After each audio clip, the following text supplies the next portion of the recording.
Hi there, it's me, Finn. And tonight, we're going to talk about something most people never think about but should.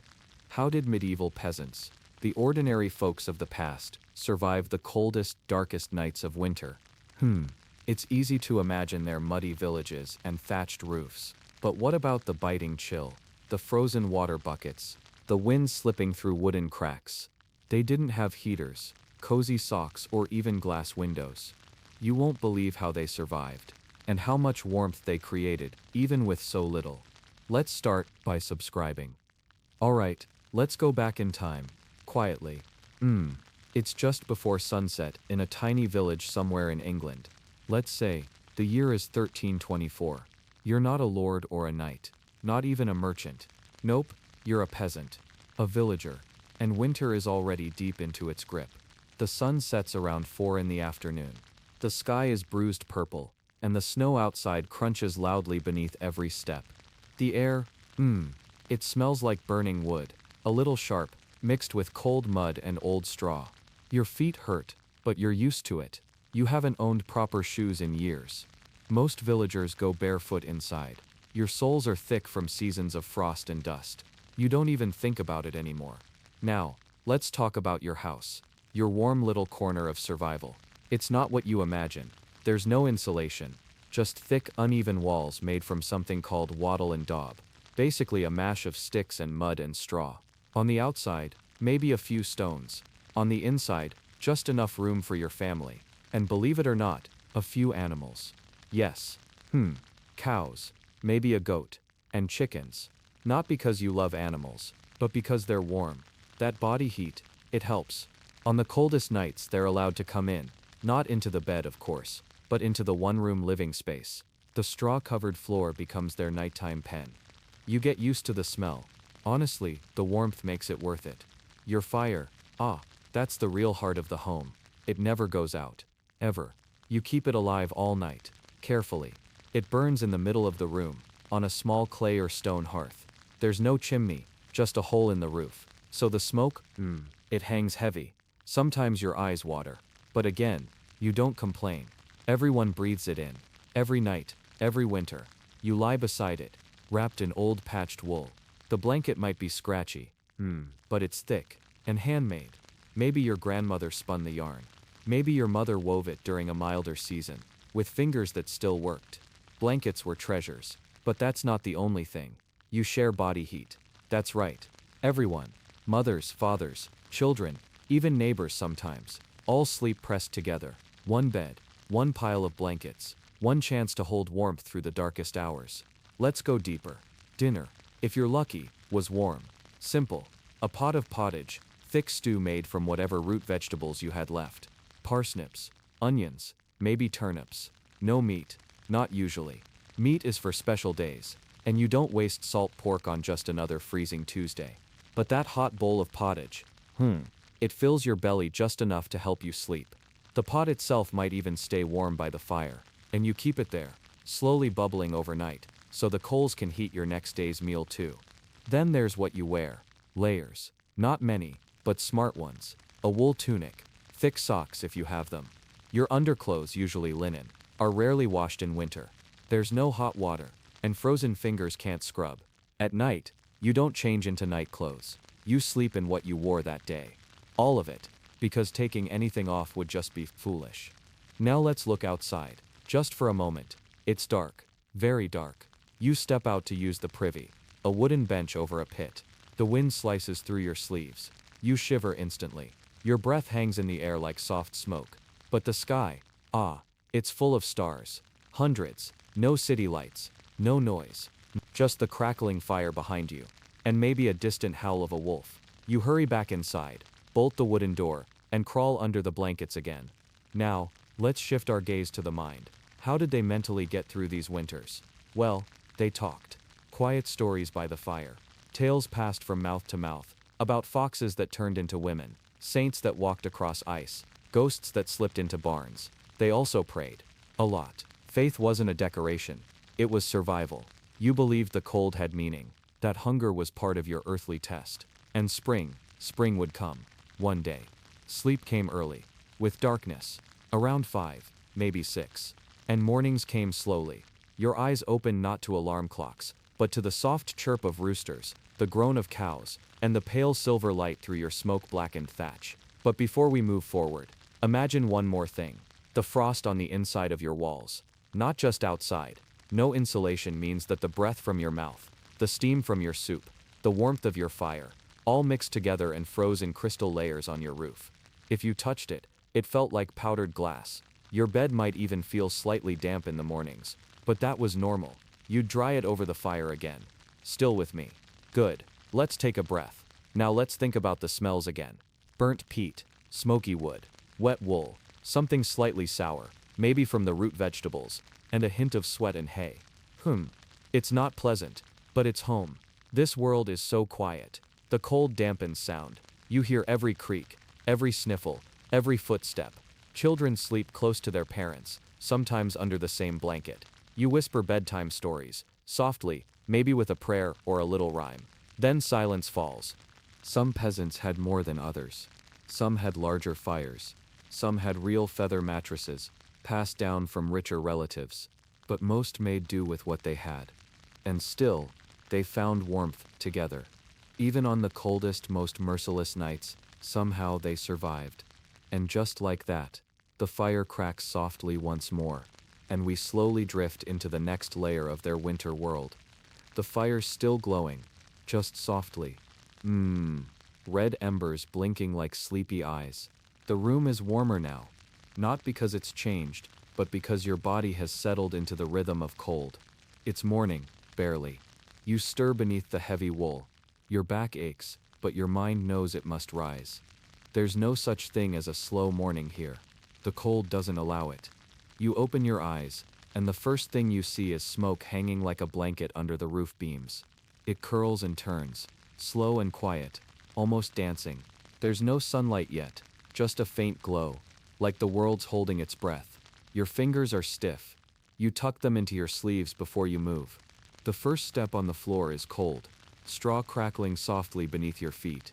You roll up from the mat, or wooden plank where you sleep, and you check the fire. Still alive. Just barely. You blow gently. The embers flicker, a small spark, then another, until you add dried twigs, a bit of hay, maybe even a twist of sheep dung if there's nothing else. It smokes hard, but it catches. And with it, your day begins.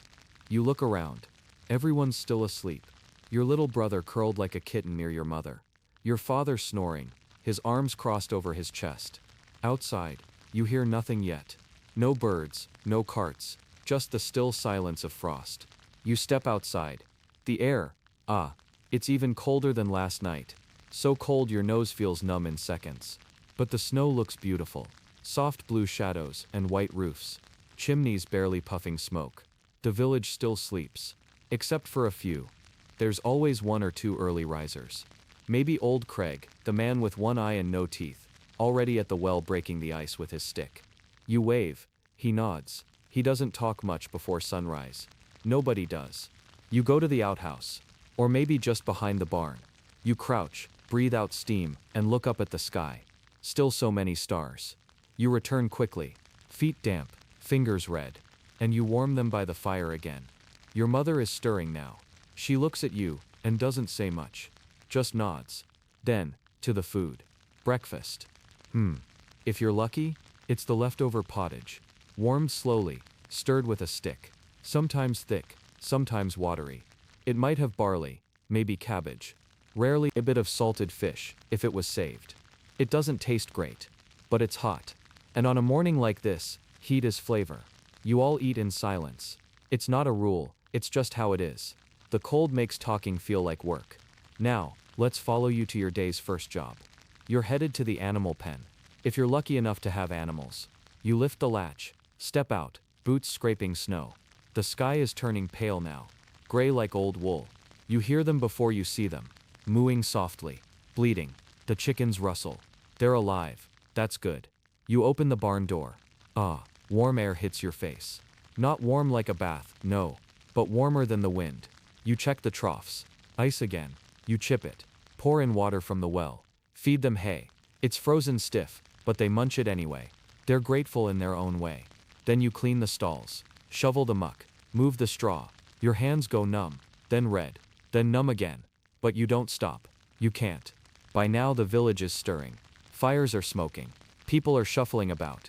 You see Maud down the lane, hanging damp clothes inside by the hearth. You hear Tom sharpening a blade, and children poking holes in the snow just for fun. Everyone's busy, yet calm. You don't rush. Life isn't fast here. It's steady. You move with the cold, not against it. Now let's talk about warmth again, because it's never far from a peasant's thoughts in winter. You see, real heat doesn't come just from fire. It comes from motion. You chop wood. That's warming. You haul buckets. That's warming too. Even sweeping the floor becomes a kind of gift. The friction, the movement, the pulse of life. That's what the old people always said. Don't stop moving, or winter will catch you. Wise words. You might also go out to gather kindling. In the forest edge, where frost clings to every branch. You don't wander far. The wolves are still out there. And worse, bandits sometimes. But today, all is quiet. You gather sticks. You wrap them in your cloak. And you hum, a little song you half remember from the harvest days. It's strange, but in the cold, your mind remembers songs better. Maybe because there's so much silence to fill. Let's talk about clothing again. You wear layers, always. A linen shift, a wool tunic, another wool cloak, maybe two if it's biting cold. No buttons, no zippers, just ties, brooches, cords, everything itches. Everything smells faintly of smoke. But that's life. Mittens? Only if your grandmother made them. Most people just wrap hands in cloth. Scarves too. Sometimes made from old sacks. You use everything. Nothing is wasted. Even the holes in clothes are patched with old laces or bits of thread spun from sheep wool. Even your shoes, if you have them, are stiff, leather hard as bark, stuffed with straw, sometimes. Or even moss. It's not comfortable. But it's warmer than nothing. Now, back at the house. It's midday. You're back inside. Your nose runs. Your eyes sting. But your cheeks glow. That's a good thing. Means you've been in the cold just enough to wake up. You warm your hands at the fire again. Eat something small. Maybe a crust of bread. A bit of cheese if it's market day. Then, it's chores. In winter, chores never stop. Mending, sweeping, spinning, boiling cloth in a pot. Sharpening tools. Fixing the roof where the thatch leaks snow. Watching the animals. Even children work. Gently. They collect eggs, twist ropes, stir the pot. No school. Not in winter. The only learning is done by doing. And sometimes, by listening. When the work's done early, or the light fades too fast, the adults talk. Not loud, never loud, but soft. You sit close, you hear them. Stories, always stories. About winters colder than this one. About years where the river froze so hard a horse could walk across it. Or years when the fire went out, and the neighbor's family got frostbite in their sleep. Or the year the wolves came into the village. You listen, wide-eyed, but not afraid, because you're warm, because the fire's alive, because your family's near, and night is coming again. Let's pause here. The fire's been fed, the animals are fed, and everyone is settling down once more. And outside, the snow is falling now, soft and thick, like tiny feathers. It won't stop until morning. You hear the wind push against the wooden walls, but inside, it's still, and your eyes are growing heavy. So let's rest now. And next we'll explore how love, laughter, and quiet rituals help them hold on to warmth even through the longest winter weeks. The snow hasn't stopped. The whole village is wrapped in white, like someone laid a thick blanket across the earth and whispered, "Rest now." It's late afternoon, or maybe early evening. You can't really tell, there's so little sun in winter. The days are short, the skies are low and gray. Time stretches and folds like dough, with no clear shape. You're inside again. Everyone is. The house is dim now, lit only by the soft glow of the hearth. The fire crackles, slowly. Its heat reaches only so far, so you all sit close, shoulder to shoulder, foot to foot. The children lean on their mother's arm. Your grandfather hums something, old and slow. His breath is steam, but his eyes are bright. You wrap your cloak tighter. And now as darkness settles, something curious happens. You might expect silence, stillness, but no. In winter, nightfall brings the small magic of rituals. Let's start with the simplest. Socks, not the kind we know today. Not soft and cottony, but woolen wrappings. Sometimes stitched into the foot of long underclothes, other times tied on with leather thongs. Before bed, you check them for holes, mend them with thick needles by firelight. Thread passed down from your grandmother's bag. It's a quiet job, just snip, stitch, tug. Then someone fetches the bed warmers. Not everyone has them. But if your family's lucky or clever, you use warmed stones wrapped in cloth. Pulled straight from the fire's edge, these stones hold heat like tiny suns. You place them under the bedding, near your feet, or at your chest, carefully, so they don't burn through the straw. It works. The cold retreats just a little. Another ritual? The herbs. In a corner near the ceiling, bundles of dried plants hang upside down. Lavender, if you're lucky. More often sage, chamomile, or pennyroyal. Your mother sometimes tosses a few leaves into a small pot near the fire. The scent fills the air, earthy, soft, and a little bitter. It calms everyone. Even the dogs stop scratching. You breathe it in. It makes your eyes flutter. Makes the room feel just a touch warmer. Sometimes they make a drink too. Not wine, not for peasants, but a brew. Boiled water, some herbs, maybe a spoonful of honey if it's still in the pot. You sip it slowly, careful not to spill a drop. It tastes like the garden in summer. And for a moment, you forget the cold entirely. Now let's talk about sleeping arrangements. No one sleeps alone here. The idea of a private room, no, that's for nobles maybe. In your house, everyone sleeps together, children beside parents, grandparents curled near the hearth, sometimes even guests, if they visit in bad weather. You sleep side by side, back to back. You share body heat. It's not awkward, it's not strange, it's survival. The bedding itself, straw mattress on wooden slats, or just the floor, sometimes feathers, if you're from a slightly better off family. On top, heavy woolen blankets, not soft, but thick, often damp from breath, but warm all the same. The trick is to layer, a blanket, then a cloak, then a fur, sometimes even a sack, stuffed with more straw laid across your legs. There's a rhythm to it. You nest, you arrange the blankets just right, wrap your arms around your chest, tuck your legs under someone else's, and then, finally, sleep, or at least you try, because in medieval winter nights, sleep comes in phases. Let me explain something interesting, something many today have forgotten. People didn't sleep in one long stretch. They had something called first sleep and second sleep. Strange, right? You'd fall asleep early, right after dusk, maybe around 6 or 7. You'd sleep deep for 4 hours or so, then wake up, somewhere around midnight. Not fully, just enough. Enough to stir the fire, maybe whisper a prayer. Enough to share a soft conversation, sometimes even a little snack like bread or broth. Or, for couples, a moment of closeness. Then you'd return to sleep, second sleep, until morning. The rhythm of winter. Even sleep had layers. Even rest came in parts. Outside, the wind picks up. You hear it hiss between the boards of the house. You pull the blanket higher. Your toes brush against someone else's. They're warm. That's good. You close your eyes. But before we drift off completely, let's explore just one more thing. The songs. They're not the grand songs sung in castles or churches. These are home songs. Hummed softly, muttered gently, sometimes made up right on the spot. Just a string of words that feel nice. Or a melody passed from mother to child, again and again, like the flicker of a candle flame. You might hear one now, a grandmother rocking slightly as she sings. Something about fields, something about snow, something about staying safe until spring. You don't remember the words, but you remember the warmth. You fall asleep to that sound. And the fire, it's still glowing. A few sparks rise, the snow falls, and inside, the coldest night feels just a little warmer than you thought it could. The snow had settled deep now. Each day felt like it carried a little more weight in the air, not heavy with fear, no, just with quiet. You wake early again. The sun hasn't risen. The fire in the hearth has almost gone out. You feel the cold reach across the floor like a cat's paw, soft and silent. But inside your blanket nest, you're safe for now. It's time to move, slowly. Feet hit the floor. Rough wool, wood, cold. Then, a dash to the fire, still breathing, barely alive. Someone fans the embers. Someone else places a few dry twigs. Crackle, a little spark again. Outside, the frost covers every inch of wood and earth. You open the shutter a little, and breathe out. Your breath fogs against the icy air. The world is white and silent. Nothing moves, not yet, but in a little while it will. Because this day, like every winter day, demands something very old and very human, working together. Remember, these peasants aren't alone. Villages in medieval Europe were little engines of survival. Every home shared more than just stories. They shared labor, tools, warmth, sometimes even food. You'd hear it before you saw it. A knock at the door. Just 2 taps. Someone saying softly, "Bread baked today?" "Ah yes, it's baking day." You don't have an oven of your own. Most don't. Stone ovens are rare in homes. But the village has one. Large, round, hot and smoky. Built into the edge of the meeting hall, or near the blacksmith's hut. Everyone uses it, together. You and your family wrap up the dough you kneaded the night before. It's heavy with rye and barley, shaped in rough loaves. You carry it in a cloth tucked tight. The wind bites at your nose, but you walk fast.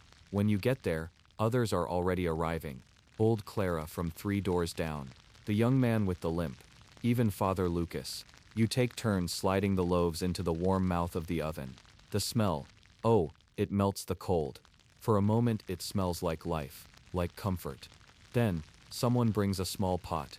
Root vegetables. Maybe a piece of dried meat if they had any saved. Into the embers it goes. One meal, cooked while the bread bakes, shared between 5 families. You laugh with them, quietly. Someone tells a joke. It's not very funny, but you smile anyway. The cold is outside. Not here. By the time you return home, your hands are warm from the heat of the bread, still wrapped in cloth. You place one on the table, and the little ones run to it. But you slice it carefully, just enough for now. The rest must last. And now, the snow starts again. It falls sideways, soft and thick, so no one works the fields today. No hay gets turned. No animals wander far. Instead, the day is for indoor things. You help mend the family's tools. That old iron hoe cracked. Needs wrapping in leather until the smith can fix it. Someone else patches a hole in the door with straw and mud. The cold finds every little crack, you know. Even one as small as your finger. So it's plugged, packed, sealed. Children sit near the fire, making dolls out of bundled cloth, or little animals from pine cones. They use their imaginations to fill the long hours. You sit nearby and scrape wax from old candle stubs. Candles are precious. Not everyone has them. They're made from tallow, animal fat. They don't smell very nice, but they burn. You gather a few scraps, and now you remember.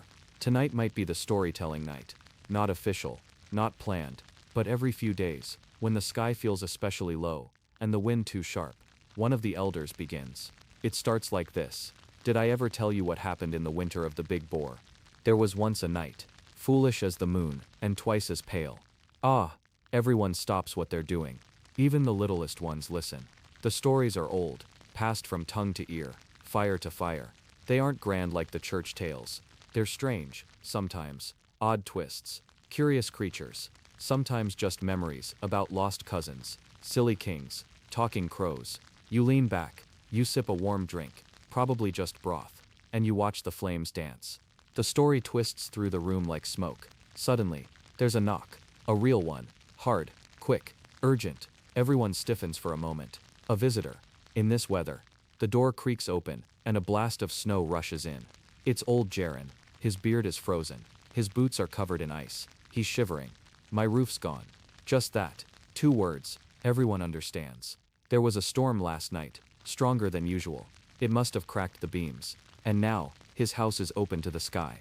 No one waits. Father reaches for his cloak. Mother grabs a small bag of dried peas. You take the oil lamp. Jaren is helped in. Someone else already heads out the door to find more neighbors. Within 10 minutes, 5 people are walking toward Jaren's home. In cold, ankle-deep snow. You don't complain. No one does. Because next time, it could be you. Back home hours later, the family gathers close again. You didn't fix the roof. Not fully. But you patched enough with spare timber. Blocked the worst of the wind. Laid straw against the cracks. The man will sleep warmer tonight. And so you eat. Simple stew. Flatbread. A boiled apple with a sprinkle of herbs. Then, the beds. One by one. The fire dimming again. You all settle in. The children whisper in the dark. The oldest hums a line from the story earlier. And in that space, between heat and frost, between old tales and quiet breath, you sleep. Morning comes, but slowly. It's still dark when the first rustling begins. Someone shifts in their sleep. A sigh. The whisper of cloth against straw. You peek from under the covers. Your breath curls like mist in the cold room. Outside there's no light yet. Just the pale blur of the sky waiting behind frost-covered shutters. Someone. Probably Mother, is already by the hearth. No flames yet. But a soft glow starts to stir beneath the ash. The day begins in silence, not with noise. It begins with movement. Quiet, sleepy, and necessary. Today is repair day. Everything in a peasant home was used again, and used a third time. There were no spares, no extras, just the one. One knife, one comb, one bucket. If it broke, you fixed it. If it cracked, you mended it. And if it was too far gone, well, then you traded, or waited, or went without. You reach under the bench and pull out an old wooden clog. Its sole is splitting. Ah, you've had it for years. Your feet remember it like an old friend. Father brings out the pitch and twine. He gives it a good wrap and tightens the threads. He hums as he works. Not a song, just a sound that fills the cold. Nearby, the younger brother mends a fishing net. The river has iced over mostly, but you still try, sometimes in the shallow spots where it breaks open. Fish are rare in winter, but not impossible. As you watch, you notice the threads in the net are from 3 different kinds of fiber. One looks like linen, the other, maybe horsehair. You blink slowly. Nothing goes to waste. Mid-morning now. The sun barely rises. It sits low and tired behind pale clouds. Everything outside is covered in a kind of bluish light, like the world hasn't fully woken up yet. You step out, just for a minute. The snow crunches beneath your foot, hard, dry, and sharp. You walk toward the common well. It's a chore, but also a quiet ritual. The bucket creaks on its rope as you lower it, hearing the icy splash deep below. The water down there is dark and cold. Always cold, but clean. You haul it up, slow, heavy, careful not to spill. Your breath clouds the air. Your hands ache, but you hold it tight. On the way back, you see footprints in the snow. Tiny ones. Rabbit? Fox? You follow them for a second or two, just to wonder where they go. Then you turn back. Inside, the house smells like something sweet. Wait, what is that? It's honey bread. Very simple. But on days like this, even a pinch of honey is gold. They've saved it for a feast day, but today felt like it needed a little celebration. The loaf is small, just a taste each, but everyone smiles as it's passed around. Warm, sticky, soft. You feel it melt on your tongue. It almost tastes like spring. But you know, winter still has its grip. So after the sweetness, it's time to think about the next nights, and the next cold. The older children are cutting straw now. Not for food, not for bedding either. It's for window packing. In winter, glass is a luxury, and most peasant homes never saw one, so shutters stayed shut. But around the edges, small gaps could let the frost bite in, so they'd push straw, cloth, and even old moss into the cracks. You do this now, pressing the bundles into the seams around the wood. Over the little vents, under the door, each little barrier keeps the heat a little longer. Even the smoke holes near the roof get stuffed with turf when the fire's out. You look around the room. It feels like the house is tucking itself in, like a second skin growing for winter. Late afternoon, a bell rings. Just one chime. It's coming from the little stone church beyond the edge of the village. You wrap up quickly. A fur-lined hood, a thick scarf, one mitten too small, borrowed. You walk slowly, past snow-covered hedges and silent gardens. The village path is narrow and frozen, but familiar. You reach the church. Inside it's dim, but warm.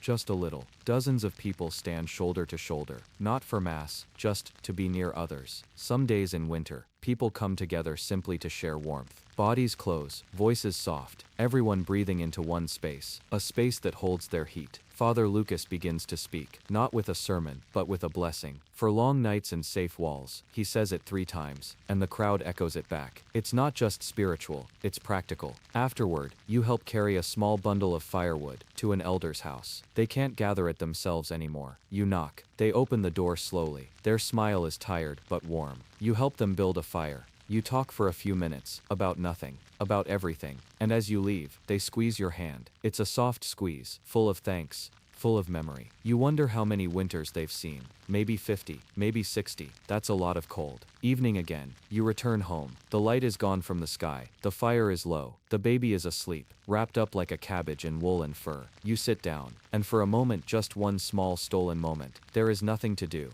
so you close your eyes.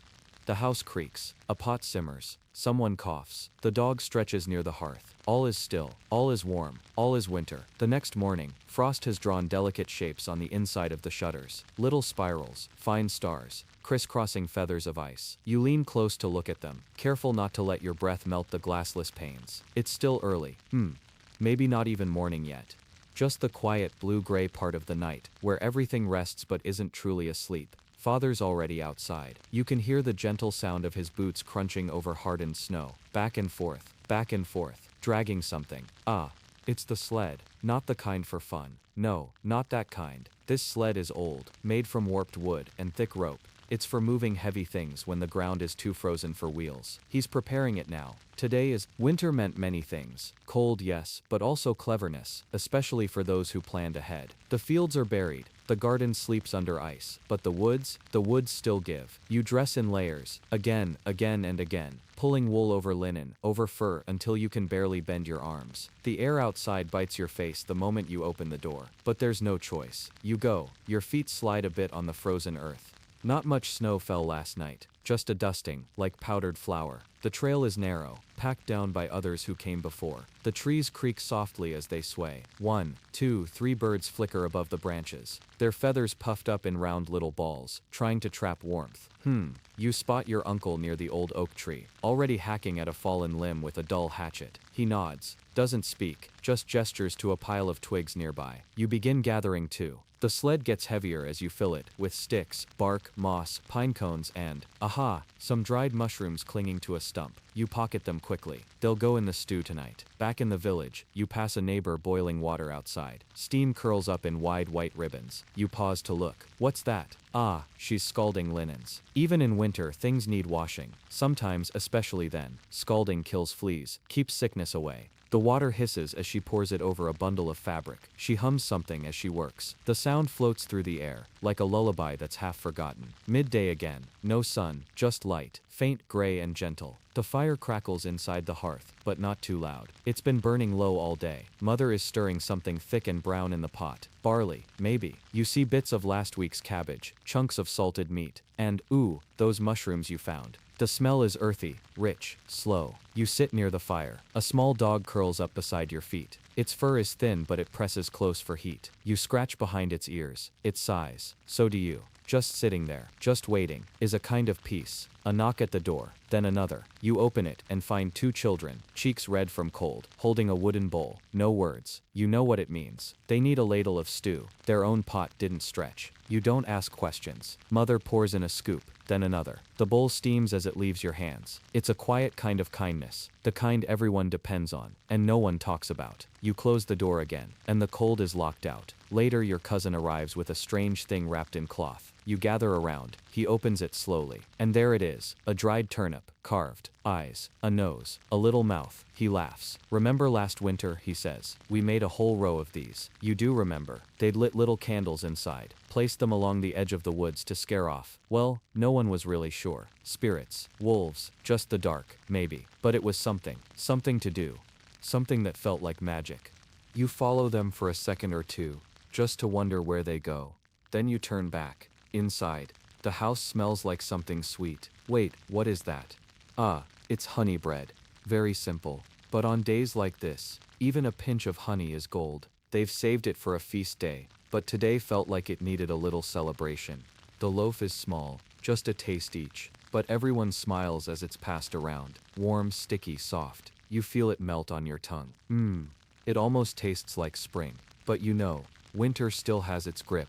So after the sweetness, it's time to think about the next nights, and the next cold. The older children are cutting straw now. Not for food, not for bedding either. It's for window packing. In winter, glass is a luxury, and most peasant homes never saw one, so shutters stayed shut. But around the edges, small gaps could let the frost bite in, so they'd push straw, cloth, and even old moss into the cracks. You do this now, pressing the bundles into the seams around the wood. Over the little vents, under the door, each little barrier keeps the heat a little longer. Even the smoke holes near the roof get stuffed with turf when the fire's out. You look around the room. It feels like the house is tucking itself in, like a second skin growing for winter. Late afternoon, a bell rings. Just one chime. It's coming from the little stone church beyond the edge of the village. You wrap up quickly. A fur-lined hood, a thick scarf, one mitten too small, borrowed. You walk slowly, past snow-covered hedges and silent gardens. The village path is narrow and frozen, but familiar.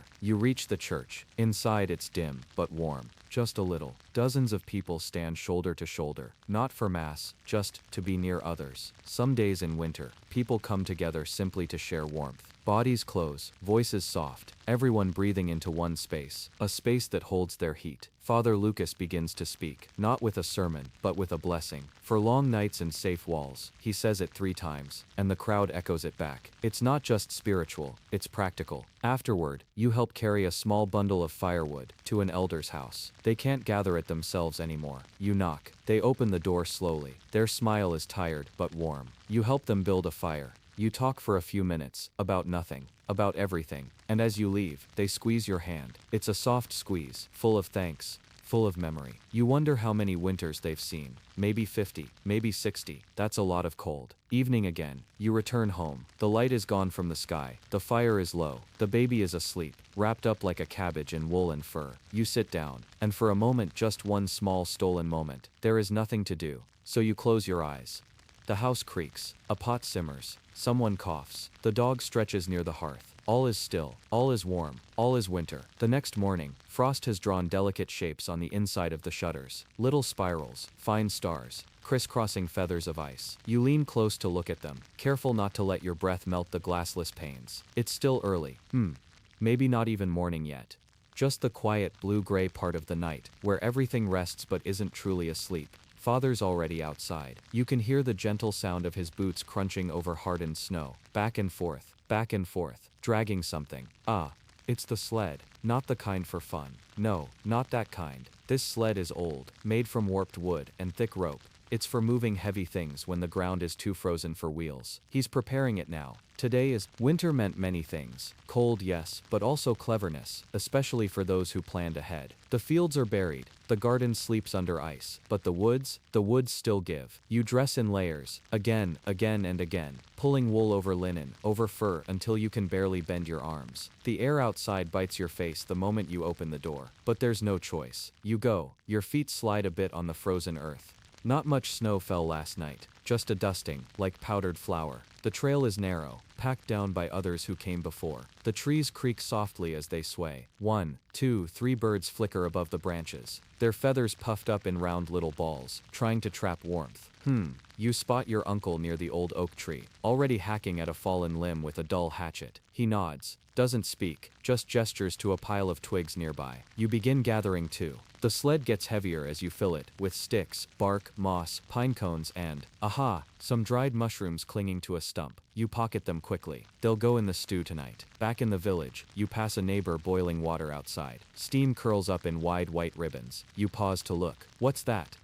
She's scalding linens. Even in winter, things need washing. Sometimes, especially then, scalding kills fleas, keeps sickness away. The water hisses as she pours it over a bundle of fabric. She hums something as she works. The sound floats through the air, like a lullaby that's half forgotten. Midday again. No sun, just light, faint, gray and gentle. The fire crackles inside the hearth, but not too loud. It's been burning low all day. Mother is stirring something thick and brown in the pot. Barley, maybe. You see bits of last week's cabbage, chunks of salted meat, and, those mushrooms you found. The smell is earthy, rich, slow. You sit near the fire. A small dog curls up beside your feet. Its fur is thin but it presses close for heat. You scratch behind its ears. It sighs. So do you. Just sitting there, just waiting, is a kind of peace. A knock at the door, then another. You open it and find 2 children, cheeks red from cold, holding a wooden bowl. No words. You know what it means. They need a ladle of stew. Their own pot didn't stretch. You don't ask questions. Mother pours in a scoop,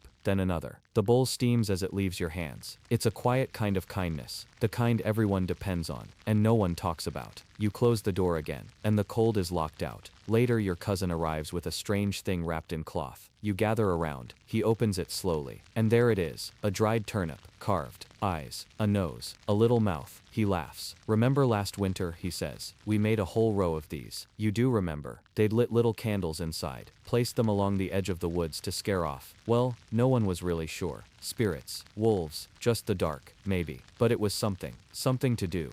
Something that felt like magic. He lights a small stub of tallow candle and places it inside. The room glows orange from within the hollow turnip. Someone giggles. Then you all sit back and just watch it flicker. Evening falls slow. You help bring in kindling, 1 armful at a time. The wind is louder now. It whistles through the shutters like a song without a melody. Someone adds another layer to the straw bedding. You shake the blanket out and tuck it tight. The little one curls up beneath it, thumb in mouth, already dozing. Tonight's routine is the same as last and the night before, but it matters. Each action is a thread in the great quilt that keeps everyone safe. You smile faintly, settling down by the hearth. Your eyes grow heavy. There's nothing to say, just warmth, just silence, just winter. There's a hush in the room, that special kind of hush you only find in winter nights, just before dawn. No fire crackling yet, no spoons scraping bowls, no boots stomping in from the cold. Just that stillness, soft and round like a heavy blanket pulled over your ears. You wake before the others. Sometimes that happens. And when it does, there's a quiet little joy in it. You sit up slowly, careful not to let the straw crunch too loud. The coals in the hearth are barely alive, just a few glowing red eyes peeking out from a pile of ash. You feed them a small stick, then another, and whisper to the fire, as if you're coaxing a sleepy pet. Come on, wake up, there we go. A faint orange spark jumps to life. This morning, something's different. The cold has changed. It's sharper, harsher. You can feel it in your nose, in your eyelashes, even in your teeth. Someone in the village says it'll snow again soon, heavy this time. But not yet. First, there's something else happening today. It's the wool gathering. The sheep, poor things. They've been sheltering under lean-tos and tucked behind stacked hay bales. Their wool is thick, almost matted now. And no one's shearing them yet, of course not. But that doesn't mean their wool is just ignored.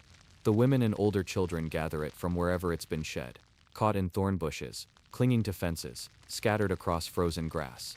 They collect it slowly, gently, like picking berries. Bit by bit, it fills the sack on your hip. Each tuft is a little miracle, a thread that might become warmth. One of the elder women shows you how to tease it apart between your fingers. Not too fast, not too hard. See? Like pulling clouds. She smiles. Back home, the spinning begins. It's a rhythm, slow, circular, almost sleepy. A drop spindle twists and falls. Twists and falls. The fibers stretch thin, then twist, then gather. Your sister hums as she works. She always does that. Not a song you know, not really. Just a tune. A quiet one. One made for winter. Your fingers are sore, but the rhythm keeps you going. And besides, the warmth you're spinning isn't just for you. It's for a cousin, or a neighbor, or the widow down by the chapel. That's the way it works. Later in the day, you help mother stir the lye soap again. The mixture bubbles in the pot outside. The smell is strong, almost sharp. Not pleasant, but familiar. Comforting, even. In the cold, the lye thickens slower. It takes more time, more patience. She uses ashes from the hearth, saved for weeks. The fat was stored in clay jars, sealed with wax to keep out mice. It's a strange thing, making soap in winter. But it's needed, especially when hands crack and skin bleeds from cold. You dip a cloth in the cooling mixture, and wipe the table where the bread is kneaded.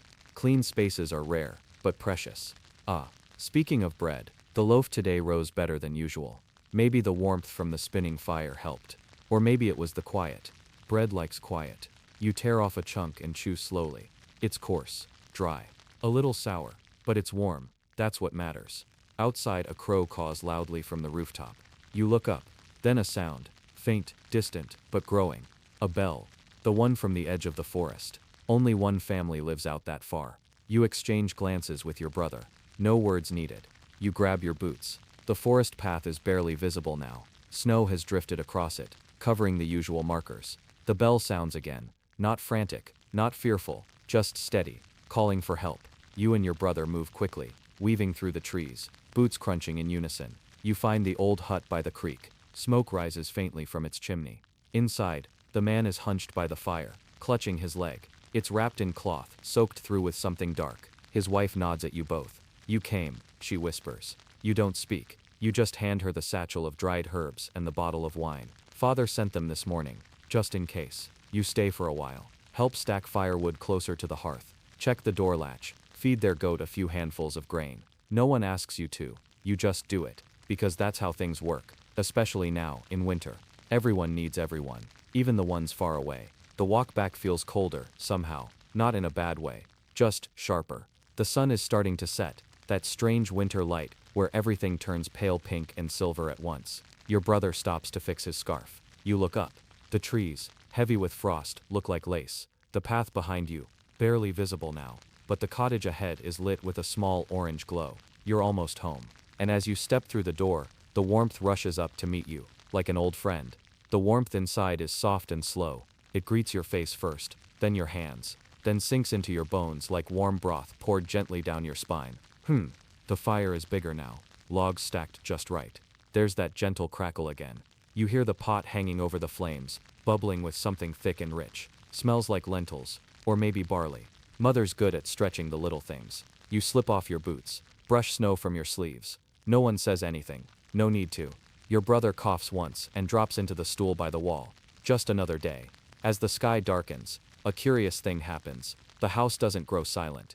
It grows quieter. Yes, but not silent. The quiet has texture to it. Like the hum of spinning thread, or the creak of an old wooden chair, or someone muttering softly to themselves while sewing. Everything becomes gentler, softer. Like the cold outside demands the warmth inside. Be even more so. You settle into your corner with a wool blanket pulled up to your chin. The fire pops. And in the space between the pops you hear a story. It's your grandfather's voice. Ah, he doesn't tell stories often. But when he does, even the baby stills. He speaks of frost giants and snow wolves and the long-ago blizzard that buried the village hall up to the roof. But more than that, he talks about the year the well froze. Now that was a hard winter, he says. Back then, they had to crack the ice with iron bars and scoop water in shifts. No one bathed for weeks, but no one complained either. Everyone helped. That's what he always says. And that's what you remember. After supper, it's time for one of the most delicate tasks in winter. Mending. A hole in a mitten, a tear in a tunic, a sock that won't last another day unless patched tonight. Needles in winter are precious things, not made of plastic or polished steel, but carved from bone or carefully shaped iron. They bend, they break. You keep yours in a little pouch stuffed with sheep wool. Keeps them from rusting. You thread yours slowly, biting your lip just a little, as the thread slides through the tiny eye. There. Now, time to fix. Stitch by stitch, the wool comes back together. And as you sew, your mind wanders. You picture a warm barn, where animals huddle close. You think of the neighbor's daughter, whose hands are always warm, even in frost. You wonder if spring will come early this year. But not too early. The snow still feels deep. And the fire still feels necessary. When the sewing is done, you help prepare something strange, but special. A brick of warmth. No, not a real brick. This one's made of cloth, sewn into a square, and filled with dried peas. You place it near the fire for a few minutes until it's warm. Then slip it into the straw mattress, just under the blankets. Later, when you lay down, it will feel like a hug. That's the goal. Even warmth must be prepared, planned, preserved. Just before bed, your father sharpens the tools again. Always the tools, even in snow. The sickle, the hoe, the hand axe. He checks the handles, rubs them with oil if they're dry. You ask why, and he says, because we don't just survive winter, we prepare for after it. It's a good line. You might remember that. Might even say it yourself one day. Your little sister is already asleep, curled near the hearth, wrapped like a kitten in wool. Someone's singing again, softly, a lullaby about candlelight, or maybe starlight. The lyrics are old, too old to remember, but they work. They always do.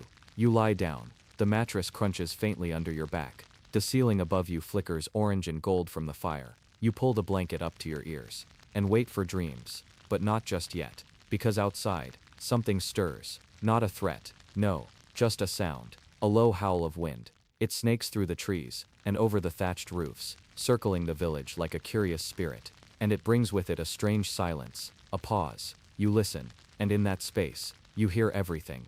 A cough from the next cottage, a baby gurgling in her sleep, a chicken rustling in the coop.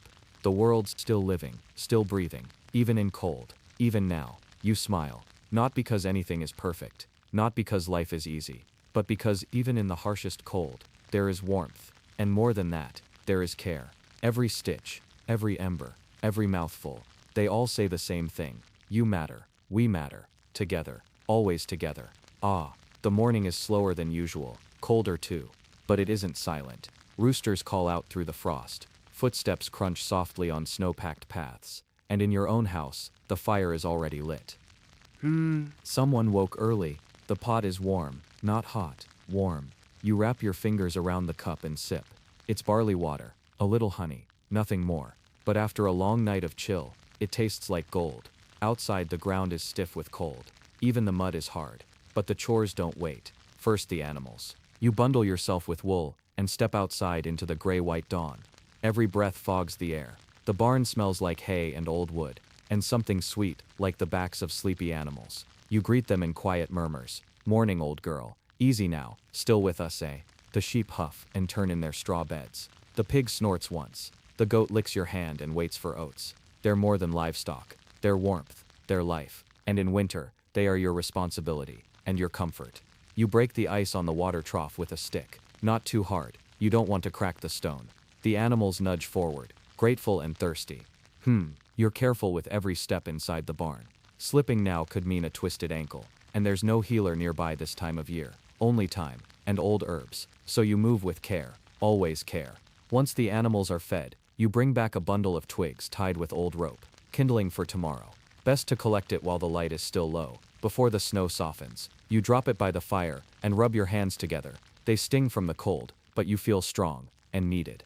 That's something, isn't it? Now comes the real work. You gather with others in the village square, tools in hand. The snow has weighed heavy on one of the storage sheds. The roof has buckled just slightly, but enough to worry the steward. Together, you and 5 others begin to reinforce it. Boards, nails, hands that know where to press and pull and brace. The work is quiet. Everyone understands. Winter doesn't destroy in loud ways. It crumbles things, slowly, softly, unless you fight back with stillness and strength. Someone brings boiled wine in a clay jug. Just a little, just enough to share. It burns the throat in a pleasant way, warms the belly, makes the frost on your eyelashes easier to bear.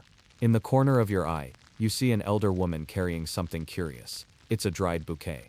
Lavender, rosemary, and maybe thyme? Strange in winter. You ask why. She smiles a little sad, and says, I put it under the boy's pillow. Helps him sleep. You nod. Her eyes are tired, but kind, and you wonder if you'll be the one carrying herbs in the years to come. That night, after the work is done, the wind starts again. It howls like an old wolf, but no one is afraid. Not anymore. Not after so many nights. You're back home. The hearth glows. The steam rises from a pot of root stew, potatoes and turnip, and something sweet you can't quite place. You eat in silence. Grateful silence. Full silence. The fire spits as it catches a knot of sap in the log. The shadows dance across the walls. The youngest children are on their bellies, playing with carved figures, little animals made from old wood scraps. You watch them, and something inside you settles, like snow on a quiet field. Everything is enough, just enough, no more, no less. The last thing you do before sleep is simple. You check the door, latch it tight, slide the old wool rug against the gap at the bottom, the one where wind sometimes sneaks in. You blow out the candle, and in the pitch-dark room, you hear only the fire and the breathing of your family. It's the sound of survival and love, and another night conquered. Oh, another night, another test of quiet endurance. The wind outside has shifted again. It doesn't howl like before. No, it hums now, a low breathy murmur through the cracks in wood and stone. Like it's watching, listening, waiting. Perhaps it is. Your bones remember the cold, even if the fire tries to fight it. But there's warmth still, not just from the flames, but from something quieter, togetherness. After a modest supper, a humble lentil stew with some old dried carrot slices, the family settles into their winter routine. There's no entertainment like we know it today. No music machines, no glowing screens, no glowing anything really, except the gentle sway of the firelight, licking the soot-dark beams above. Yet somehow, it feels fuller, richer, more real.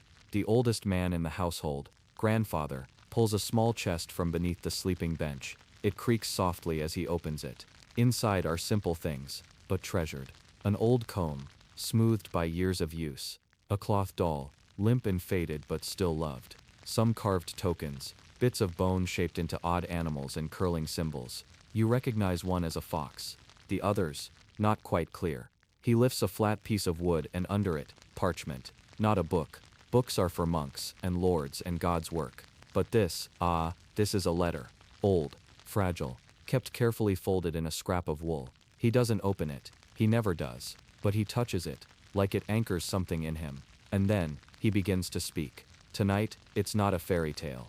Not one of the old tales with kings and giants and wolves in grandmother's clothes. No, tonight it's a memory. Or maybe a lesson wrapped as a memory. His voice is dry and rough like burlap, but steady. He talks of a winter long ago. One where the snow reached the height of a grown man's hip, and stayed there, unmoving for weeks. A winter when the well froze solid, when the bread spoiled from mold, and nothing would rise, when even the rats went quiet, and yet, no one left. They stayed, they found ways. He recalls how they burned nettle stalks, how they boiled bark and sucked on icicles dipped in ash for minerals. He speaks of wool stuffed with straw, of animal hides stitched with flax cord, of neighbors knocking gently on each other's walls, not to enter, just to say we're still here. You can almost feel it, the way he tells it. A world of cold and silence, and small sounds of life refusing to give in. Someone stirs a pot in the background. Someone else combs a child's hair slowly, as if each stroke holds the house together. The wind picks up. The door groans. You reach for your blanket and pull it tighter, not from fear, just reflex.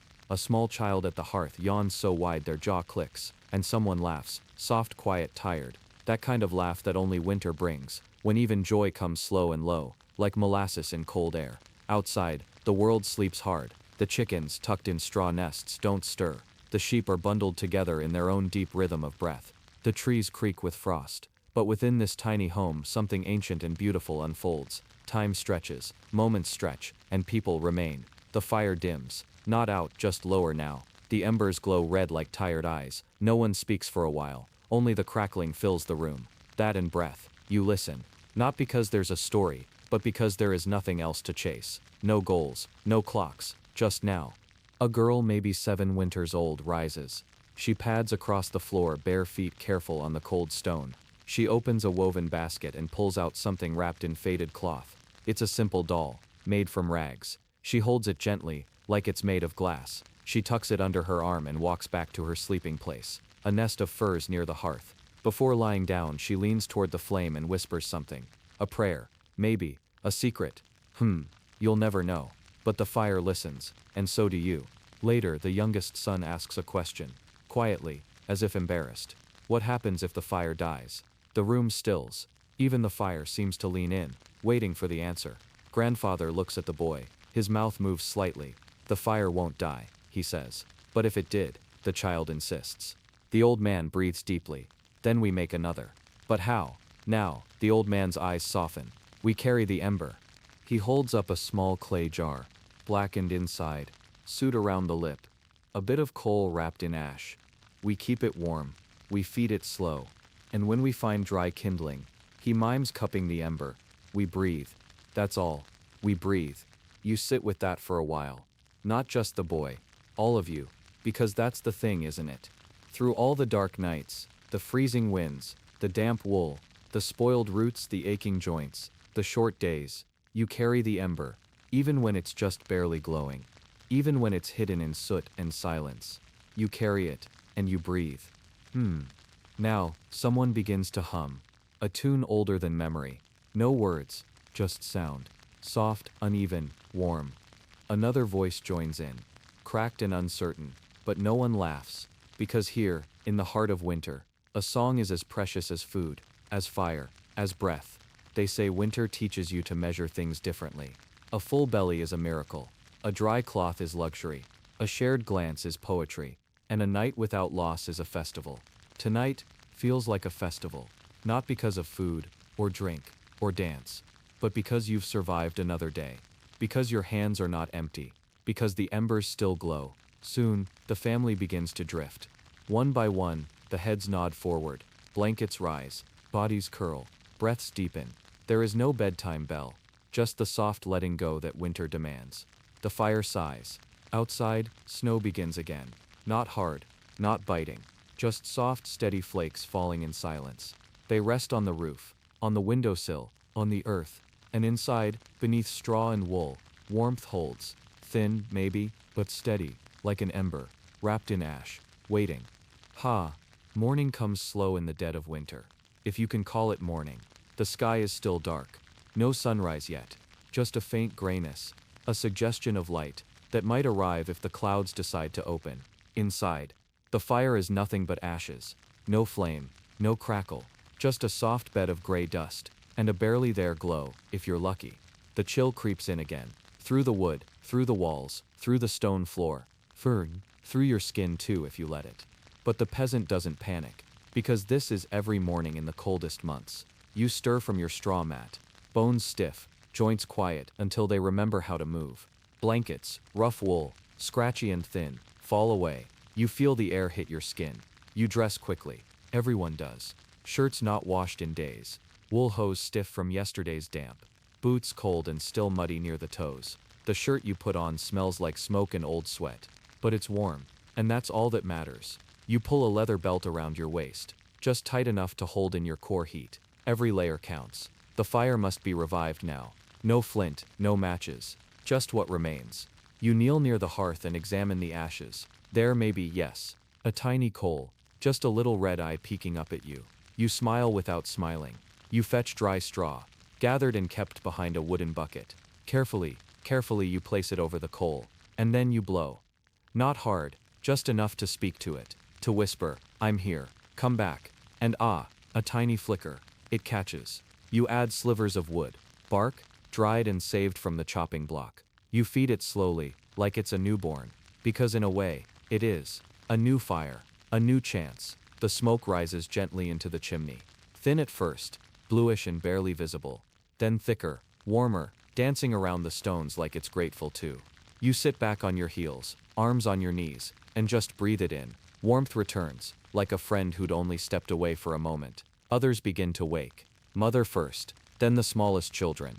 Then the older boy, rubbing his eyes with one fist while trying not to trip over the cat curled near the fire. Father is last. He's already awake, of course. He never really sleeps through the night. But he waits, letting others move first, watching the fire rise again, letting his joints adjust before he faces another day. You see it in his face. Not tiredness exactly. Just winter carved into the skin. Breakfast is a bit of oat or barley, maybe crushed into something like porridge. Water, not milk. If there's a scrap of dried apple to toss in. A celebration. The children eat in silence. The youngest drinks from a wooden cup, both hands around it, nose buried in the steam. Steam feels like gold in winter. So rare, so light, so warm just to breathe in. Even the act of eating becomes sacred. Outside, the snow from last night has settled. No wind, no noise. Just that quiet blanket hush that makes every sound seem distant. You step out the door. Not far, just enough to see the yard. The coop. The pile of firewood, shrinking now too fast.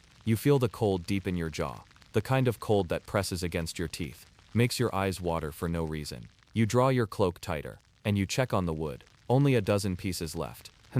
That's not enough. Not for another night like last. So, someone must go to the woods. Not far. A half-day's walk perhaps. But far enough that the cold might matter. Far enough that hands might go numb. That boots might leak. That frost might bite fingers stiff if you aren't careful. You volunteer. Or maybe you were already expected to. You pack a small sack. Just rope. A hatchet. A crust of yesterday's bread. The cloak, of course, is heavy wool. And it smells like goats. Because it once was. It's cold. But it's warm. You step onto the path, crunching over the snow. The trees looming ahead like silent watchers. No birds. No deer. Just you and the forest. The walk is slow. Every step deliberate. You know these paths. You've walked them in every season. But snow changes everything. It hides dips and holes. Masks the edges of the frozen stream. Makes the familiar feel foreign. Still, the woods are not cruel. Just indifferent. You find dead branches quickly. Ones already dropped by storms. Those are the safest. You don't cut living trees unless you must. Because you understand what the tree gives. And what it takes. You build a bundle. Tight, layered, balanced. Tied with rope and muscle and time. It's not much. But it's enough to stretch the night another inch longer. On the way back, your hands burn. Not from fire, but from cold. The kind of burn that feels hot. But is the body crying out. You blow into your fingers. Wiggle them, speak to them, and you carry on.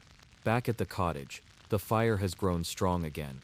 The children are boiling a pot of roots. Mother has found a single clove. Someone must have traded it at the village last week. The scent in the room now is, it doesn't smell like food. It smells like comfort. It smells like staying alive. You place the wood down near the hearth. No one claps. No one cheers. But someone places a hand briefly on your back. That's thanks. Later in the day, the men speak of the hedge. There are rumors that a fox has gotten into the pens beyond the old river bend, that someone's sheep froze, that another family down near the hill hasn't been seen in days. Nothing is certain. Nothing ever is. But winter has a way of carrying stories between houses like smoke on the wind. And when stories linger, people listen. Because sometimes, they're warnings. That night, another log is added to the fire. Not too many, just enough. Candles are not used. They're saved for holy nights, or births, or deaths. Tonight is none of those, just survival. The girl with the doll is drawing in the soot on the stone floor. She sketches a circle, a star, a tree, a bird maybe, or a cloud. She doesn't speak, but her hand moves with purpose. Her face calm, like she knows what the drawing means, even if no one else does. And then softly, the snow begins again. Not hard, not cruel, just gentle. A whisper of winter's hand brushing the world once more. And inside, all is still. Except the fire, the breathing, and the ember that never went out. You wake before the sun again. Not because of a sound, but because of the cold. There's a moment, right between sleep and waking, when you forget the season. Then your feet touch the stone floor, and you remember. The frost is thicker this morning. You can feel it in the walls. The fire's gone down again, but not out. One ember, glowing faintly beneath a ridge of ash. You smile, just a little. That's enough. Still alive, still burning. Today isn't like yesterday. Today is cleaning day. Yes, even in winter. Because dirt doesn't stop collecting just because the earth is frozen. And the hearth still needs sweeping. The chimney needs checking. The linens, well, what linens there are, need beating. Clean doesn't mean spotless. Clean means safe. Less sickness, less pests, less mold creeping in. And in the dead of winter, sickness is, an enemy more fearsome than wolves. You start with the floors. A rough broom, made from bundled twigs tied to a stick. It scrapes more than sweeps. Dust rises in small ghosts. The children pretend they're spirits, running from the bristles. You smile quietly, letting them pretend. A bit of joy in their eyes makes the work easier. Outside, the ground is frozen hard. No mud today, which means today's a good day to scrub the pots by the stream, if you're brave enough. You take them one by one. Old iron, blackened bottoms. One still smells of boiled barley. You carry them to the edge of the stream, wrapped in your shawl, teeth gritted against the wind. You kneel near the ice. The water trickles under a thin layer of frost, barely moving. With a stick you poke at the edge. It breaks with a soft snap, like thin glass. You dip the first pot in. And your fingers go numb instantly. You scrub anyway, because if you don't, tomorrow's stew will taste like soot. Behind you the forest watches in silence. Bare branches, no birds, just the faint whisper of wind through distant pine. You hum to yourself, just a bit. A song your mother used to sing. A song about spring. When the pots are done, your fingers are stiff. You rub them together, breathe on them, tuck them into your sleeves. There's no real relief. Not until the fire, later. But for now, the house is cleaner, and the hearth is clearer, and that is a good day. The older boy is patching his shoes. Leather, worn through near the heel. He's learned to sew them from watching father. A curved needle, a thread of sinew. He doesn't speak, he just works. Focused, slow. It's almost like meditation. The rhythm of stitch, pull, knot. Even in the quiet, you can hear the care. The baby is teething. You hear her cry from the corner. Not loud, just that low, sad whimper. The one she makes when her gums ache. Mother picks her up, rocks her gently. There's no medicine, no clove oil, no syrup, just warmth, and the soft sound of humming. Even the fire seems to hush itself, as if listening. Later you go to the root cellar. It's cold underground, but not freezing. That's what makes it precious. Down here are the turnips, the beets, a few carrots, soft at the tips.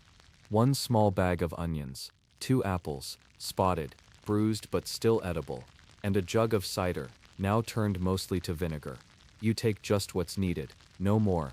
Every root matters, because spring is far away, and rationing is the difference between hunger and sickness. The soup tonight will be better than usual. A little meat, maybe, some salted pork left over from the last trade. You chop it slowly. Let the fat melt first, then add the onions. The smell rises, and even though you've eaten it 100 times, tonight it smells like a feast. Everyone eats with both hands. No cutlery, just fingers, bread to soak the broth. The steam fogs the windows, such as they are. Small holes covered with oiled parchment, enough to let in light, not enough to keep out cold. Still, tonight it feels warm in here. For a moment it almost feels like summer. Later, after supper, the eldest girl begins to spin. A simple spindle.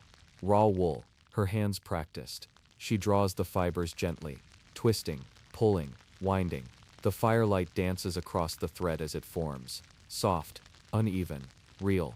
Each thread tells a story, of a sheep once shorn, of hands warmed over fire, of future cloaks, future socks, future blankets. Each twist holds a hope. Father sharpens his knife by the door. He doesn't speak, just works the blade slowly against the wet stone. The sound, shoosh, shoosh, is like a heartbeat in the silence. You find comfort in that rhythm, in the care he gives to even the smallest task, because everything matters in winter. Every tool, every thread, every ember. The moon rises outside, barely visible behind cloud, but enough to cast a silver edge across the snow. You peek through the slat in the shutter. The world is still, no footprints, no foxes, no wind, just stillness and silence.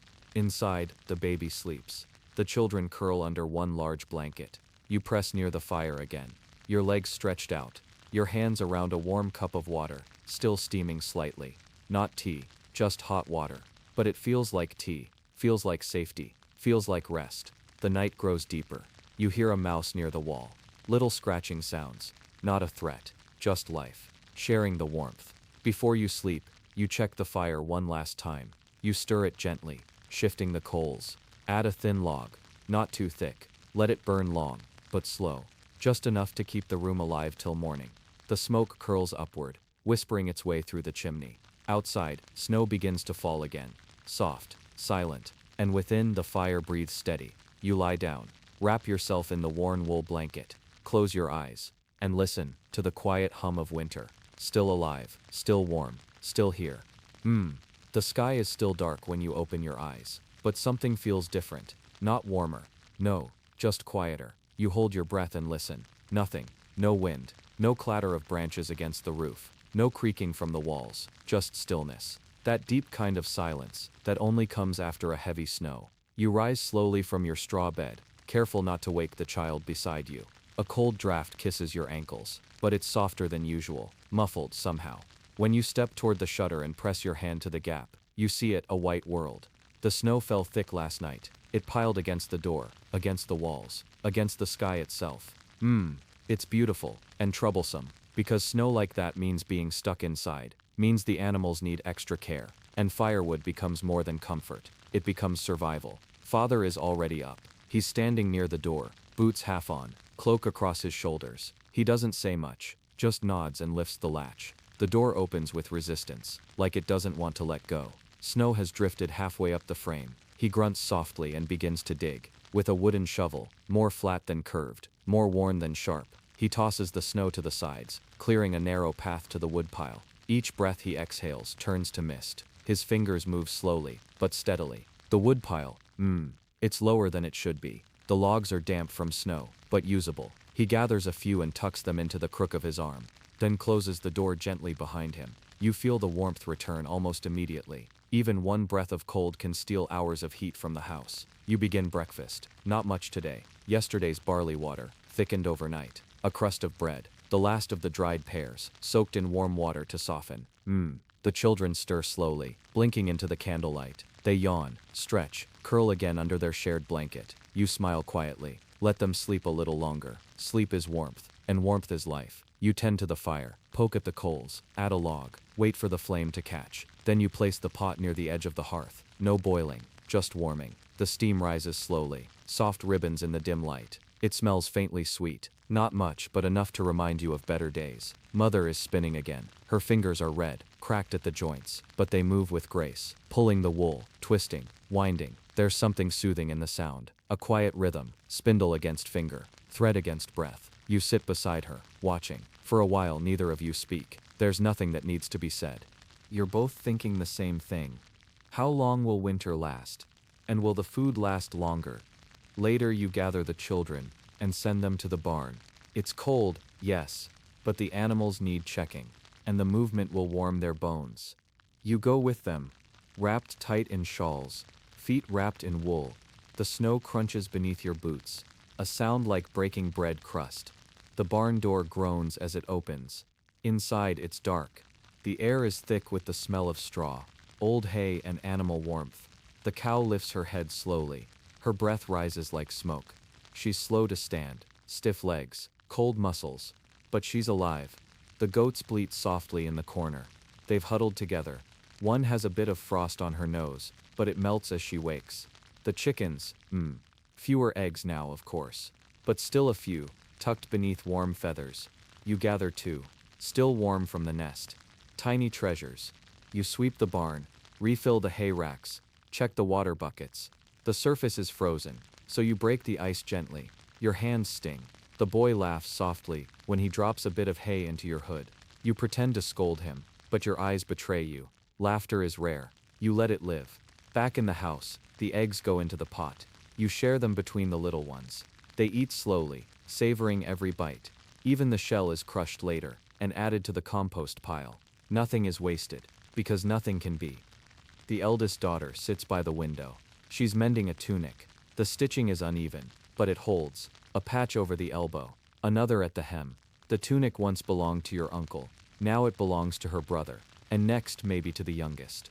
Clothing doesn't belong to people here. It belongs to the season, to the family, to the cold. Outside, the snow continues to fall. Lighter now, thin flakes drifting slowly, like ash. The world is turning white. And within that whiteness, there is peace. A silence that covers everything, even the worries, even the ache in your knees, even the hollow feeling in your stomach. You spend the afternoon sewing old wool into slippers, not for fashion, but for survival. Stitch by stitch, you make something that might keep toes warm tomorrow night. It's enough. Your fingers cramp, but you keep going, because every small thing builds the wall between you and the cold. Father returns from the woods later. Not far, just a few trees near the edge of the path. He carries kindling, and something else, a rabbit, small, gray, caught in a simple snare. He holds it up without a word. You nod. Meat. It's rare in winter, but tonight there will be stew, and the children will sleep full. He skins it carefully, quietly by the fire. You don't look away. There's no horror here, just necessity, just life and respect. The bones will go to the broth. The fur will dry near the chimney. Nothing will be wasted. As the stew simmers, you gather near the hearth. The little ones play with wooden toys. Simple things. A carved bird. A tiny cart. The girl makes the bird fly across her lap. The boy gives the cart a tiny push. It rolls, wobbles, falls. He laughs. You do too. The stew smells rich. You add a pinch of salt. Only a pinch. Salt is worth its weight in copper. You stir slowly, tasting on the back of a wooden spoon. The warmth reaches your bones, and you smile. Tonight is a good night. After supper, you sit quietly. The fire low, the room golden and soft. You pull a blanket around your shoulders and close your eyes, just for a moment, listening to the crackle of fire, to the breath of those you love, to the hush of snow falling outside. This life is not easy, but it is full of small victories, of shared warmth, of quiet strength, and somehow, even in the heart of winter, that is enough. You open your eyes once more, just to see the flames dancing. They sway gently, as if they too are tired. You rise, tend to them softly. One more log, a whisper of breath, and the room is glowing again. Ah, the snow has settled now. It lies like a thick white blanket across the fields, rooftops and footpaths, softening every edge, silencing every step. The world seems wrapped in a dream. You wake slowly today, not from the cold though it is there, ever present, but from a kind of quiet that sinks into your bones, the kind of stillness that comes when winter has settled deep and firm, and shows no sign of leaving soon. The hearth's fire is low, but not out. A thin curl of smoke trails gently from the last of last night's embers. You rise, careful not to rouse the others, and add a small piece of wood, just enough to bring it back to life. Then you kneel, cupping your hands near the warmth. It feels like a gift. Outside, the sky has turned pale gray. Not the heavy storm-filled sort, but the bright cold kind that makes the world feel wide open and strangely silent. You open the shutters just a little, enough to see the trees near the edge of the fields. Their branches are dressed in frost, shimmering faintly like silver threads. The snow has begun to harden now, a crust forming over the top, smooth and glassy. You know what that means. Walking will be harder today, especially for the older ones. Still, there's work to do. Always work to do. The little ones stir slowly. They shiver and pull their blankets higher. You let them stay curled a while longer. Sleep is precious now. Sleep is warmth. Sleep is peace. But the animals cannot wait. You pull on your thickest cloak, the one patched so many times it's more repair than fabric, and make your way outside. The door groans slightly as it opens, and the cold greets you like an old friend, familiar, honest. Each step through the snow is slow. The crust breaks beneath your boots with a soft crunch, and the cold sneaks up your legs. But you don't stop. You never do. The barn is a little warmer than the yard. The animals give small noises of greeting. The cow is lying down, legs tucked under her body, breath rising in small clouds. You move carefully, gently checking on her and the goats. One of the younger kids has found a warm spot near the hay, and is still asleep. You smile to yourself. You top off the hay and check the water buckets. The surface is frozen again, as it always is by morning. You break it with the end of a stick, watching as small cracks bloom outward in the ice before giving way to liquid beneath. It's such a small thing, but it matters. When you return to the house, the stew pot has already been placed back over the fire by your eldest daughter. She's learning, slowly, how to keep things going without you always guiding her. Her movements are careful now, deliberate. She's seen too many burns to be careless. Today's meal will be simple. Some beans from the storage jar. Onions that have started to soften. Not fresh, but still useful. A bit of yesterday's bread, crumbled in to thicken. You stir it gently, letting the scent rise and fill the house. There's something comforting about the way it smells. Like home, like survival. Later in the morning, you turn your attention to the spinning. The wool from the sheep last season has been cleaned and carded already. You sit by the light, gently tugging it into fine strands. Twisting, wrapping. It takes time. So much time. But this is what you do with winter. You prepare for everything else. The new thread will become mended socks, lining for a winter hood. A blanket, perhaps, if you gather enough. The children play quietly in the corner. The boy carves a little figure from wood. A dog maybe, though it's hard to tell. The girl wraps scraps of wool around sticks to make dolls. Her giggle is soft and kind. It warms you more than the fire. As the day goes on, the village begins to stir more. You hear voices beyond the wall. Someone calling for help to clear a roof weighed down by snow. Someone else asking about a borrowed tool. These small connections, they matter. You bundle yourself again and step outside. Neighbors are already gathered near the chapel's side, shoveling snow from a thatched roof. It looks heavier than it should be. The danger isn't in collapse alone. It's the thaw. When the snow melts, it seeps into the straw. The beams, the cracks, then it freezes again. That's what breaks a home apart. You join in shoulder to shoulder with others. No one says much. Breath turns to mist. Arms rise and fall. Snow tumbles off the roof like flour shaken from a cloth. You think about how every person here, man, woman, child, is tied together by this same cold. You survive alone, but you endure together. After the work is done, one of the neighbors offers a mug of warm ale. Not strong, it's been watered down to last longer, but it carries heat, and that's what matters. You sip, smile, and say a few words. Someone jokes about spring coming soon. Everyone laughs, but no one truly believes it. Not yet. The sun begins to lower, slowly, softly. Its pale light casts long shadows across the snow. It's time to return home. You pass the small chapel, its wooden bell tower leaning slightly in the wind. There are footprints in the snow, some made this morning, others long since covered and frozen again. You follow the familiar path back to the door. Inside, the house is warm again. The stew is ready. The children are clean, fed, and now sleepy.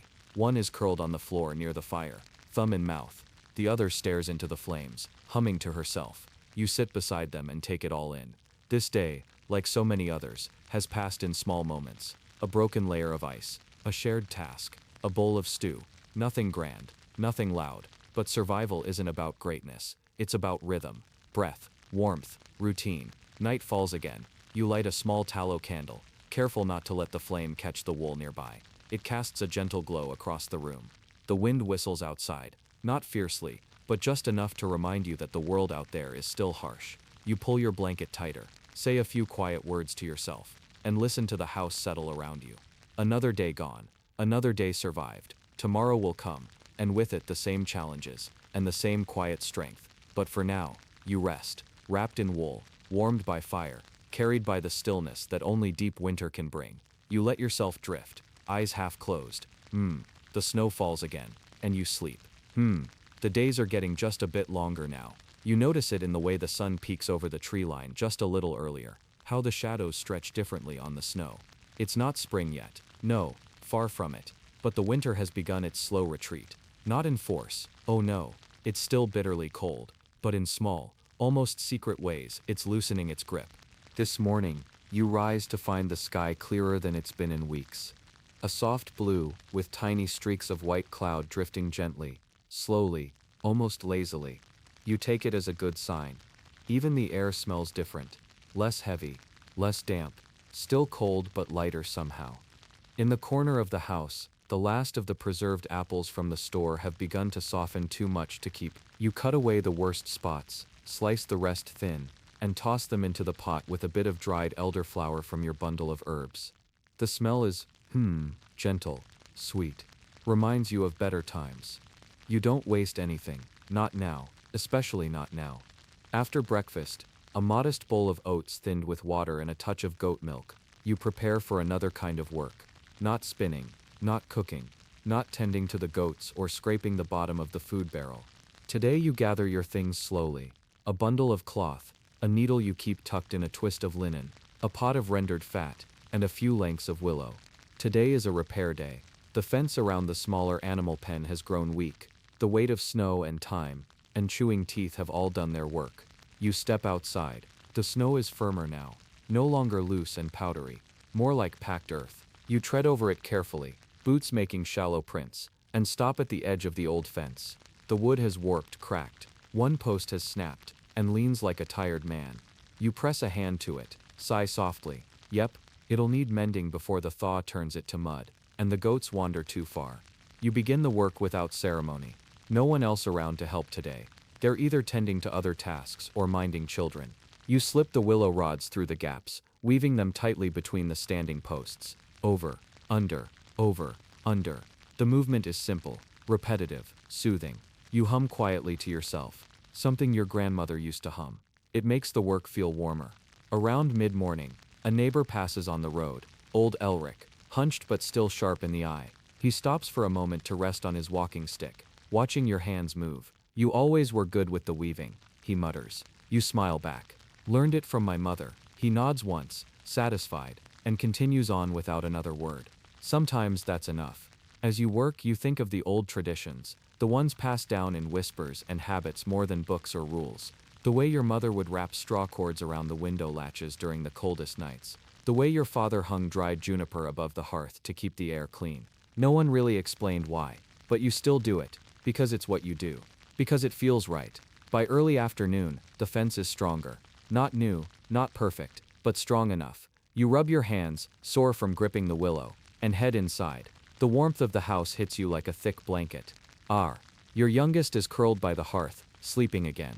The baby, well, not really a baby anymore, has learned to nap near the fire, just like the rest of you once did. The other children are poking through a basket of rags, pretending to be kings and queens. You smile. Let them pretend. In the back corner of the room, the salted fish from 3 months ago has reached the point where it must be used or lost. You decide to prepare it for dinner. Not everyone's favorite, but it's food. You soak the stiff fillets in a bit of warm water, changing it several times to leach out the salt. You crush a little dried garlic and fennel to soften the flavor. Even the humble dishes need care.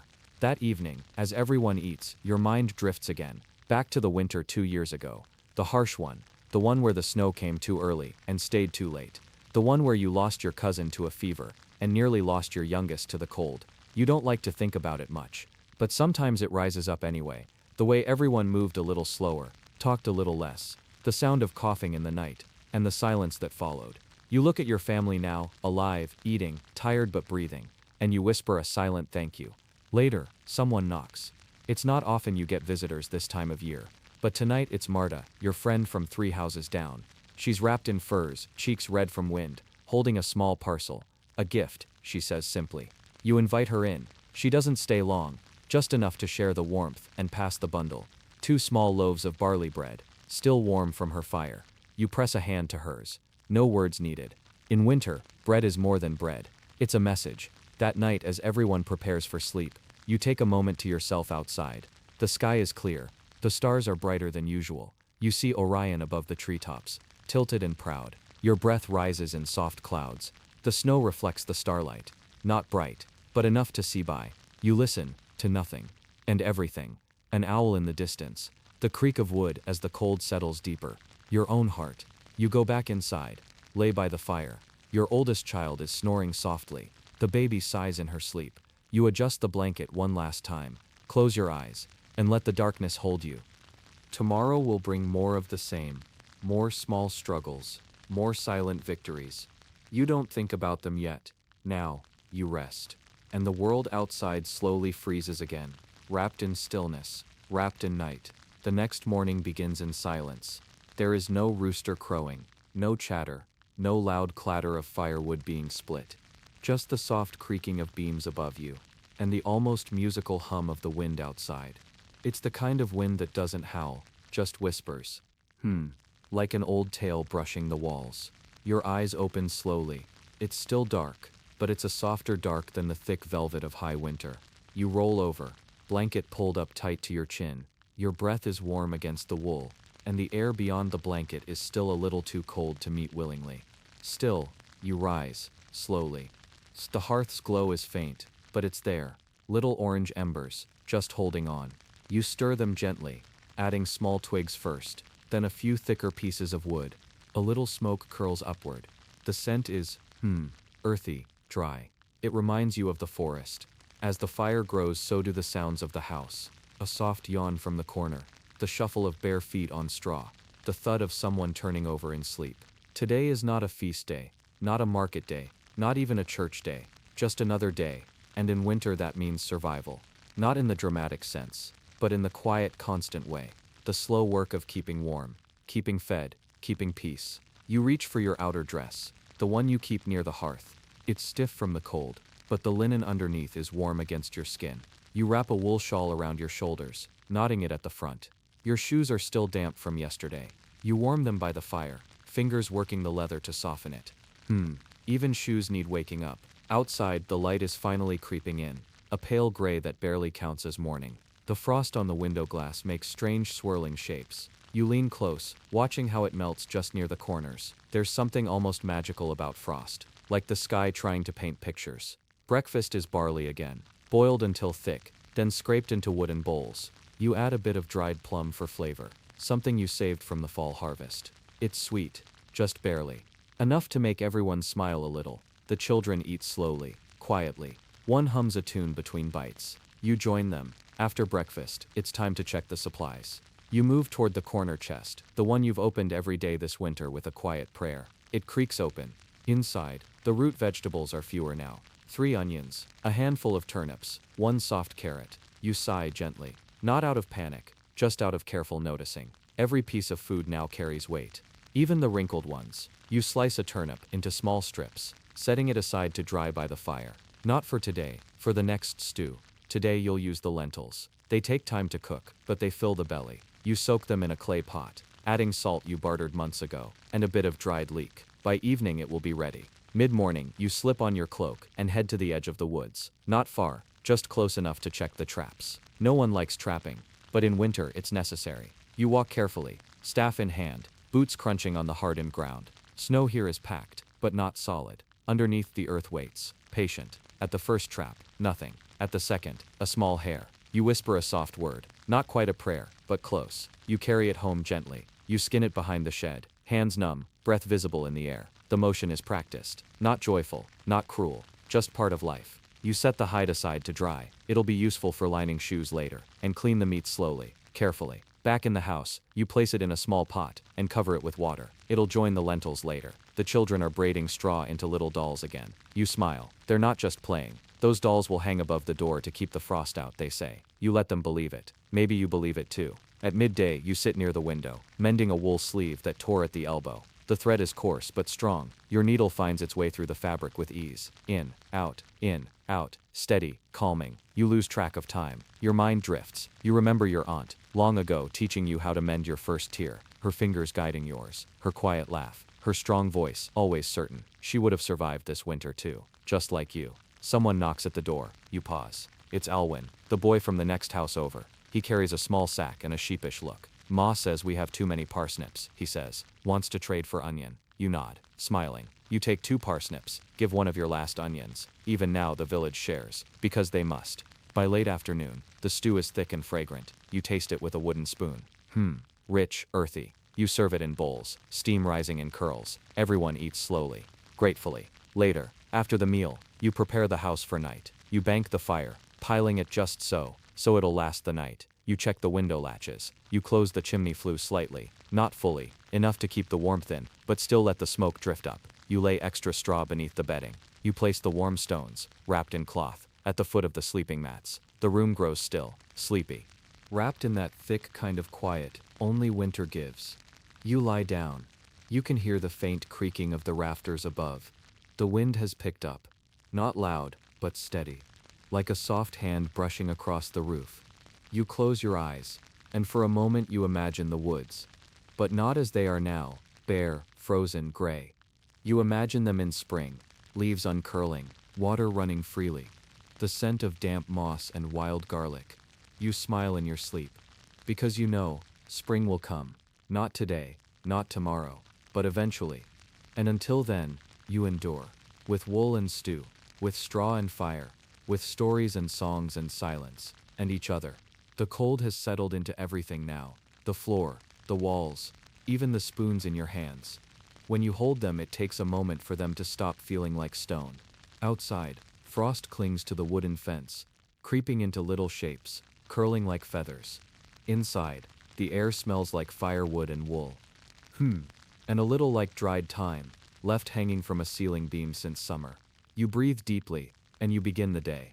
There's a rhythm to life in winter now. Not rushed, not lazy, just measured. Like the ticking of something slow, older than time. You move around your one-room house quietly, lifting the wooden latch and stepping outside to get water from the well. The bucket creaks as it lowers down, the rope stiff with ice. You pull it up slowly. The water is freezing, clear as glass. You carry it carefully, hands already going numb. But you smile, just a little, because there's still water. That's something. Back inside, the fire needs more fuel. You crouch near the hearth, blowing gently into the coals. Tiny sparks leap upward like sleepy fireflies. You add more dry wood, the good kind. Birch. It burns steady, and doesn't spit too much. The flames come alive. They always do. Like they're waiting for you each morning. Today you need to do more than just survive. You need to prepare. Because there's a rumor in the village. A big freeze is coming. Not just cold, bitter cold. The kind that tightens the air, and makes the animals go silent. The kind that tests everything. You don't panic. You plan. The first step is insulation. You gather old cloth, scraps from worn tunics, and a torn apron. You press them into the gaps near the door, where the wind sneaks in. You cover the window with oiled parchment, thicker than before. It lets in less light, but keeps out the draft. You check the thatch above. No snow melting means good insulation. That's a good sign. You smile again. Small victories. Next, you prepare the bedding. Not just for you, for everyone. The straw mattresses are fluffed, then packed tighter. You sew old furs together to create a larger cover. You even warm some bricks near the fire, wrapping them in cloth so they can be placed beneath feet at night. Little things. Important things. As the sun rises higher, though you barely feel its warmth, you open the door and look toward the woods. You'll need more kindling. You grab your cloak, wrap a scarf around your head and face, and step outside. The wind bites instantly, but you're ready for it. You walk slowly, scanning the ground for branches. Not the thick logs, just the small twigs and dry sticks that burn quickly. You find a fallen branch near the stream, half buried in snow. You pull it free, fingers tingling. In the distance, you hear something strange. A bird, singing. One note, then silence. You pause, smile, and keep walking. Back at the house, your children are helping prepare the food. Not much left now, just a bit of smoked fish and barley. You add water and stir, making a thin porridge. It's not delicious, but it's warm. And warmth is a kind of flavor all on its own. Midday comes with gray skies and the smell of smoke from nearby chimneys. You walk to the neighbor's house with a small bundle, a handful of dried nettles, some leftover garlic. In return, they give you 2 eggs, precious. You hold them like treasure, because they are. You tuck them into your pouch and hold it close, body heat keeping them safe. You pass the church on your way back. The door is cracked open. Inside, the candles are lit, flickering gently. You step in for just a moment, not to pray, not really, just to sit. The stone bench is cold, but the quiet is different here, like the cold can't quite reach you. You sit with your eyes closed, and you whisper thanks. Not for anything grand, just for the small things. Back at home, the sky begins to darken. You feed the fire again, stirring the pot on the hearth. Tonight the family eats close to the flames, bowls in laps, hands wrapped around them like mugs. Someone tells a story, not a new one, but a favorite, about a fox who steals a cloak from a sleeping man, and becomes a prince. It doesn't make much sense, but it doesn't have to. The story warms more than the fire. After the meal, you prepare for night. You add more straw under the bedding. You place the warmed stones beneath the blankets. You hang another wool cloth from the ceiling beam to act like a curtain, separating the sleeping area from the door. It's all small work, but it adds up. You sit by the fire, one last time, before sleep. A bit of beeswax candle still burns. You watch the flame, and you listen. The wind is louder now, not screaming, but serious. You wrap your shawl tighter, and you whisper to yourself, just one more night. You lie down, and your mind drifts to warmer days, to a memory of standing barefoot in spring mud, toes sinking deep, laughter in your throat. The memory is soft, gentle. It wraps around you like a second blanket. You fall asleep smiling, because you know, the big freeze may come, but you're ready. You always are. The cold has changed, not just in the air, but in the silence. Even the birds have gone quiet. The snow is no longer soft. It crunches harder now, like thin glass beneath your feet. You wake before the sun, though there is barely any sun these days anyway. Just light, pale, faded light. Still, you get up. The blanket sticks to you a little, the air biting the moment it touches your skin. You hold your breath, and begin the day.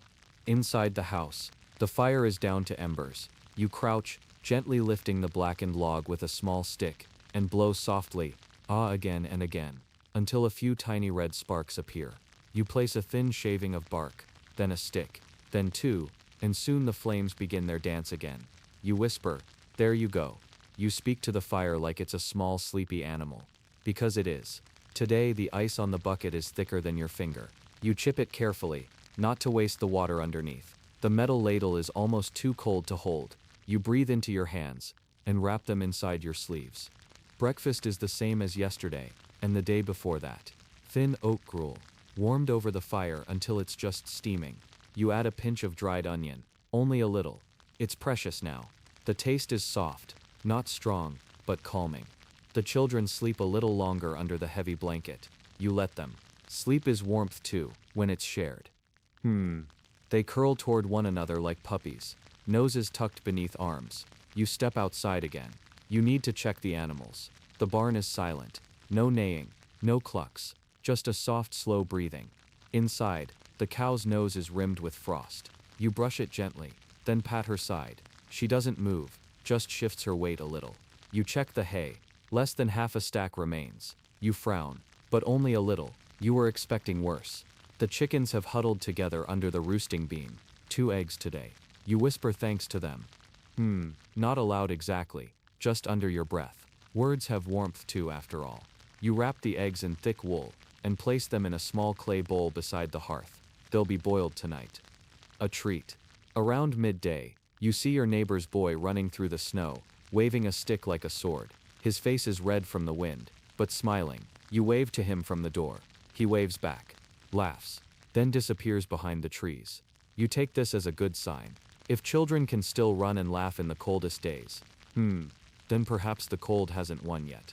You gather your tools, because today is fixing day. The chair by the fire has one wobbly leg. You prop it up and begin tightening the twine beneath the seat. Your hands are slow, not from age, just from cold, but they remember the motions. You hum softly, tapping the wooden peg into place. It's not perfect, but now it doesn't lean. That's enough. Next is the wooden spoon. Cracked, not broken. You heat it just a little over the fire, just enough to make the wood pliable. Then press it together, binding the crack with flax string. A drop of beeswax seals it. You smile. Another small victory.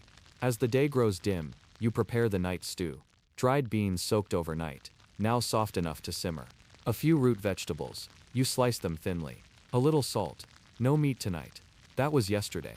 But the stew smells good anyway. You stir slowly, watching the bubbles rise like sleepy breath.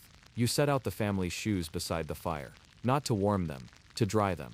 One child had snow inside his boot this morning. You don't want that again. Cold feet lead to bad coughs. And in winter, a cough isn't just a cough. So you dry everything. Shoes, scarves, mittens. They line the edge of the hearth like sleepy little animals, waiting their turn. Outside, the sky turns purple-blue. That in-between color that only winter knows. You step outside for one last look. The moon is thin and sharp like a sickle. The stars look closer now. Like they've come down for warmth too. You whisper to them. Just one word. Soon. You go inside. And everyone gathers for supper. You say nothing while eating. No one needs to talk. Just the sound of spoons tapping bowls. The quiet crackle of firewood. And soft breaths. It's enough. After the bowls are cleaned and stacked, the youngest begins humming. A lullaby? A hymn? You don't remember which. Only that it's old. Older than the cold. Maybe older than you. You sit by the fire. Someone brushes your hair gently. A daughter maybe. You close your eyes. You don't need to see. Just feel. The comb is wood, and warm from being close to the hearth. You breathe in. Smells like lavender. From summer. She must have hidden it in the comb box. You don't open your eyes. You just whisper thank you. And the brushing continues. Before sleep, you check the fire again. Add one more log. Place the kettle just beside, so it stays warm. You lay down on the straw mattress, pulling the blanket close. You feel the warmth of others near you. And it's not perfect, but it is enough. As your eyes close, you think of green things. Trees full of leaves. Streams not frozen. Bees buzzing lazily near flowers. The kind of thoughts that make the body feel warm, even if it's not. The wind howls once, far off, and then fades. And then, only silence, only sleep. The morning comes not with sunlight, but with a sound. Not loud, just different. A kind of brittle knock. Like a twig tapping gently against the window pane. But there is no twig. You rise slowly. The room is still dim, painted in shades of charcoal and ash. Only the smallest glow escapes from the hearth, blinking like a tired eye. The fire has almost died, but not quite. You rub your palms together and hover them over the embers. They shiver at first, and so do you. But then, bit by bit, the warmth returns. Today feels different. You open the wooden shutter slowly, and the world has disappeared. Not vanished, no, but transformed. Snow, deep and soft, has swallowed every path, every fence, even the small stepping stones that led to the barn. They're gone, hidden beneath a white silence. Even the air smells quieter. You let your breath fog the glass and watch it fade again. Then you whisper without words, just a sound, like wind speaking to itself. You close the shutter again. Time to move. The house feels smaller in such weather. The walls are close, the air thick, but not with smoke. No, with breath. With stew from the night before. With hay and wool, and the kind of scent that only long winters create. You rise gently and stir the embers once more. Add a split log. The flames catch, and the house breathes with you again. The bread from 3 days ago is still good. A little hard but not sour. You slice it thin and place the pieces near the fire, flipping them with your fingers every few moments. You crush a clove of garlic from the jar. Pungent even now. You mix it with a little pig fat. Spread it over the toasted bread. The first meal of the day. You chew slowly. No one is awake yet. That's all right. You place a kettle above the flames for warm water. Not tea, not broth, just water. Even that feels like a gift this morning. You sit, hands wrapped in the folds of your coat, listening to the wind outside scratch and sigh. Then, a creak. Tiny feet on the floorboards. One of the children, hair messy, cheeks pink from sleeping deep. They glance toward you, unsure if they've woken too early. You smile and lift the warm cup toward them. And just like that, the day begins. After the meal, you gather what must be done. The chores do not wait, even when the snow tries to smother them. But, they must be done gently. Step by step, layer by layer, you and the child dress for the cold. Undershirts made from rough spun linen. Over that, wool tunics. Then cloaks, scarves, mittens. The boots are stiff, dried overnight near the fire, but warm. You test them with a smile. Together you open the door. Snow pushes in like a sleepy animal, spilling into the doorway, making the floor damp. You push it back out with a broom made of twigs tied to a worn branch. You step out. The air bites at the edges of your eyes, but you squint and smile. It's beautiful, in a way. Pure, soft, endless. The path to the barn is hidden, but you know it well. Your feet find it without needing sight. The child behind you follows in your steps, their boots vanishing into your footprints like they were never there. The barn door groans. Inside, warmer, just a little. The cow looks up, blinking slowly. She moos, not loudly. It sounds more like a yawn than a cry. You run a hand along her side, still warm, still breathing deep. You whisper to her, "Good girl." The child gathers the chicken eggs. Only one today. Still it's something. You nod. The hay is running lower, just enough for 2 more weeks. You press your lips together and think, but not with fear, with calculation. You'll ration it better starting tomorrow. Maybe mix it with bark if needed, soaked and softened. The cow will eat it, slowly, not joyfully, but willingly. You've done it before, you can do it again. Later, back inside, you place the egg in a tiny iron pot, with a few pinches of barley. It simmers. The steam fogs the window again. You draw a small smiley face on it with your fingertip. The child giggles. That laugh warms the room more than the fire. Afternoon arrives slowly. You mend a mitten with thick thread. The others gather beside the hearth. One child is reading, or pretending to, from a page of old scripture. They don't understand the Latin, but the rhythm of the words soothes them. Another hums a tune. It drifts upward like chimney smoke. You take out a dried apple, one of the last. You cut it into 6 thin slices, one for each person. You chew slowly, and taste summer for a brief second. Sunlight, remembered. In the corner your partner sews a tear in a cloak. The needle clicks in and out. You don't talk, you just listen to the rhythm. And the wind outside.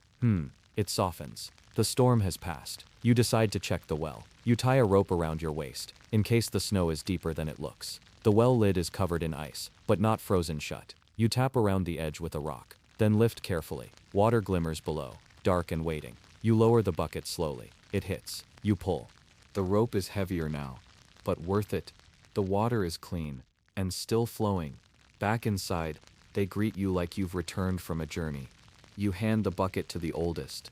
They place it near the fire. Good, you say simply. No more is needed. Night again. The stew tonight is thicker, barley and cabbage. You add a sliver of smoked meat from the cellar. Not much, but it changes the flavor just enough to make everyone smile. You save the broth in a small clay cup, for breakfast. It's easier to face the cold when you wake to something warm. You light a small beeswax candle, and set it beside the hearth. Its glow is golden and still. You sit on the stool and gently comb your hair with your fingers. Then you begin to braid it. Not for vanity, for comfort. Each loop and twist is a ritual, a way of saying to yourself, I am still here. I am still warm. I am still me. You hear a soft knock. Not the wind. The neighbor's daughter is at the door. She carries a bundle, dried rose hips and 2 parsnips. She says nothing, just offers them, and you accept with a nod. You give her half a round of bread in return. She smiles, and leaves. The small kindnesses, they build warmth too. Sometimes stronger than the fire. You place the rose hips near the window. Their scent, sharp and sweet, brings memory again. Of spring, of sun, of a world beyond snow. Before sleep, you take one final moment. You sit on the floor with your back against the hearth. The room is quiet. Everyone is resting. Eyes closed, breath steady. You look around, at the rough beams overhead. At the woven mats, at the corner where the shoes sit in a neat row. It's not luxury, it's not comfort, as kings know it, but it is peace, and in winter, peace is everything. You close your eyes, not because you must, but because you can, and in the silence, the house exhales with you. The fire crackles, but it's not the same fire as before. It's quieter now, more patient, the kind of warmth that doesn't call for attention, but simply exists. Like the low hum of life itself, breathing gently through every log, stone and person inside this little house. Morning comes, though it does not rush. It eases in, pale and silvery, spilling through the cracks in the shutters like soft water. The snow outside has crusted overnight. You can tell by how the light touches it. Not fluffy anymore, but crisp, the kind that crunches underfoot like old parchment. You rise slowly. The cold doesn't sting today. It simply exists. Just as you do. There's a rhythm now, a softness in knowing what must be done. You begin as always, with your hands. You stretch them out toward the fire. You feel your own skin, warm and familiar. You rotate your wrists, feeling every joint. You flex your fingers, not out of necessity, but from ritual. You're not hurrying, you're remembering. You stir the ashes and smile slightly. There's still life in them. You add kindling with care, layering it like a quiet thought, one over another, until the flame awakens again, lazy and golden. The hearth glows once more. Today is a rest day, not because the world allows it, but because you have claimed it. No one will fetch water. No one will split logs. There is food enough for now, and the children still sleep. You decide to sit with yourself for a while. The stool beneath you creaks, its wood worn soft by years of use. You hold a cup of warm broth in both hands. It's thin, made from the last bones left from a feast you can barely remember. Maybe a holiday. Maybe just a gift from a traveler. Does it matter? No, not now. Now it's warmth. Your partner joins you without speaking. They don't need to. They hand you a piece of cloth, a patch for the coat you've been meaning to mend. You thread the needle slowly. The thread whispers as it slides through the eye. You begin to stitch. Outside you hear birds. A sound you haven't heard in days. They are not singing, exactly. Just calling. A note of survival. One that answers the question you've been too tired to ask aloud. Will winter end? And in that small chirping voice, the answer feels like yes. The sun climbs higher, but does not warm the world. It only brings clarity. Everything is coated in white. Roof, tree, even the tools left leaning beside the door. But the wind has stopped, and so has the snow. You step outside to feel it. Your boots sink, but only slightly. The crust holds you. You walk slowly to the edge of your little field. It is sleeping beneath the snow, seeds and roots tucked deep in earth's quiet breath. You crouch, press your palm into the snow, and just listen. There is nothing, but it's not empty. It's full of waiting. Back inside, you begin the stew. Today you add dried lentils, a crushed garlic clove, and a single beet from the root cellar. The color bleeds into the pot. A rich red, swirling like velvet. The scent fills the house. Everyone will wake to it soon. You sit again, and watch the stew bubble. You don't feel urgency. You feel fullness. The children wake slowly. One by one, their feet pad against the wood. They gather close without needing to be told. You serve each bowl with both hands, as though handing them a gift. They eat in silence, not because they are sad, but because they are warm. And when you are warm, you listen, to the sound of your own chewing, to the way steam touches your face, to the tiny moments you otherwise miss. Your partner takes down the old cloth-bound book from the top shelf. Its pages are stiff, corners curled, but the ink still holds. They read aloud, a passage from some saint, long forgotten by most.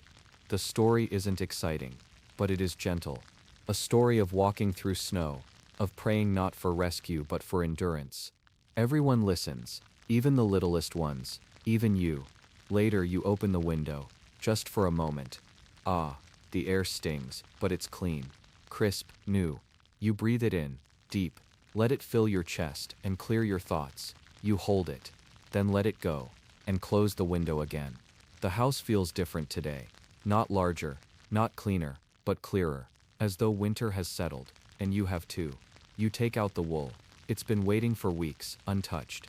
Now you begin again. You spin it between your fingers, feel it twist and curl. Thread becoming thread, a future scarf, or maybe mittens, maybe something for a neighbor's child. You don't know yet. That's okay. The child closest to you asks if the snow will ever go away.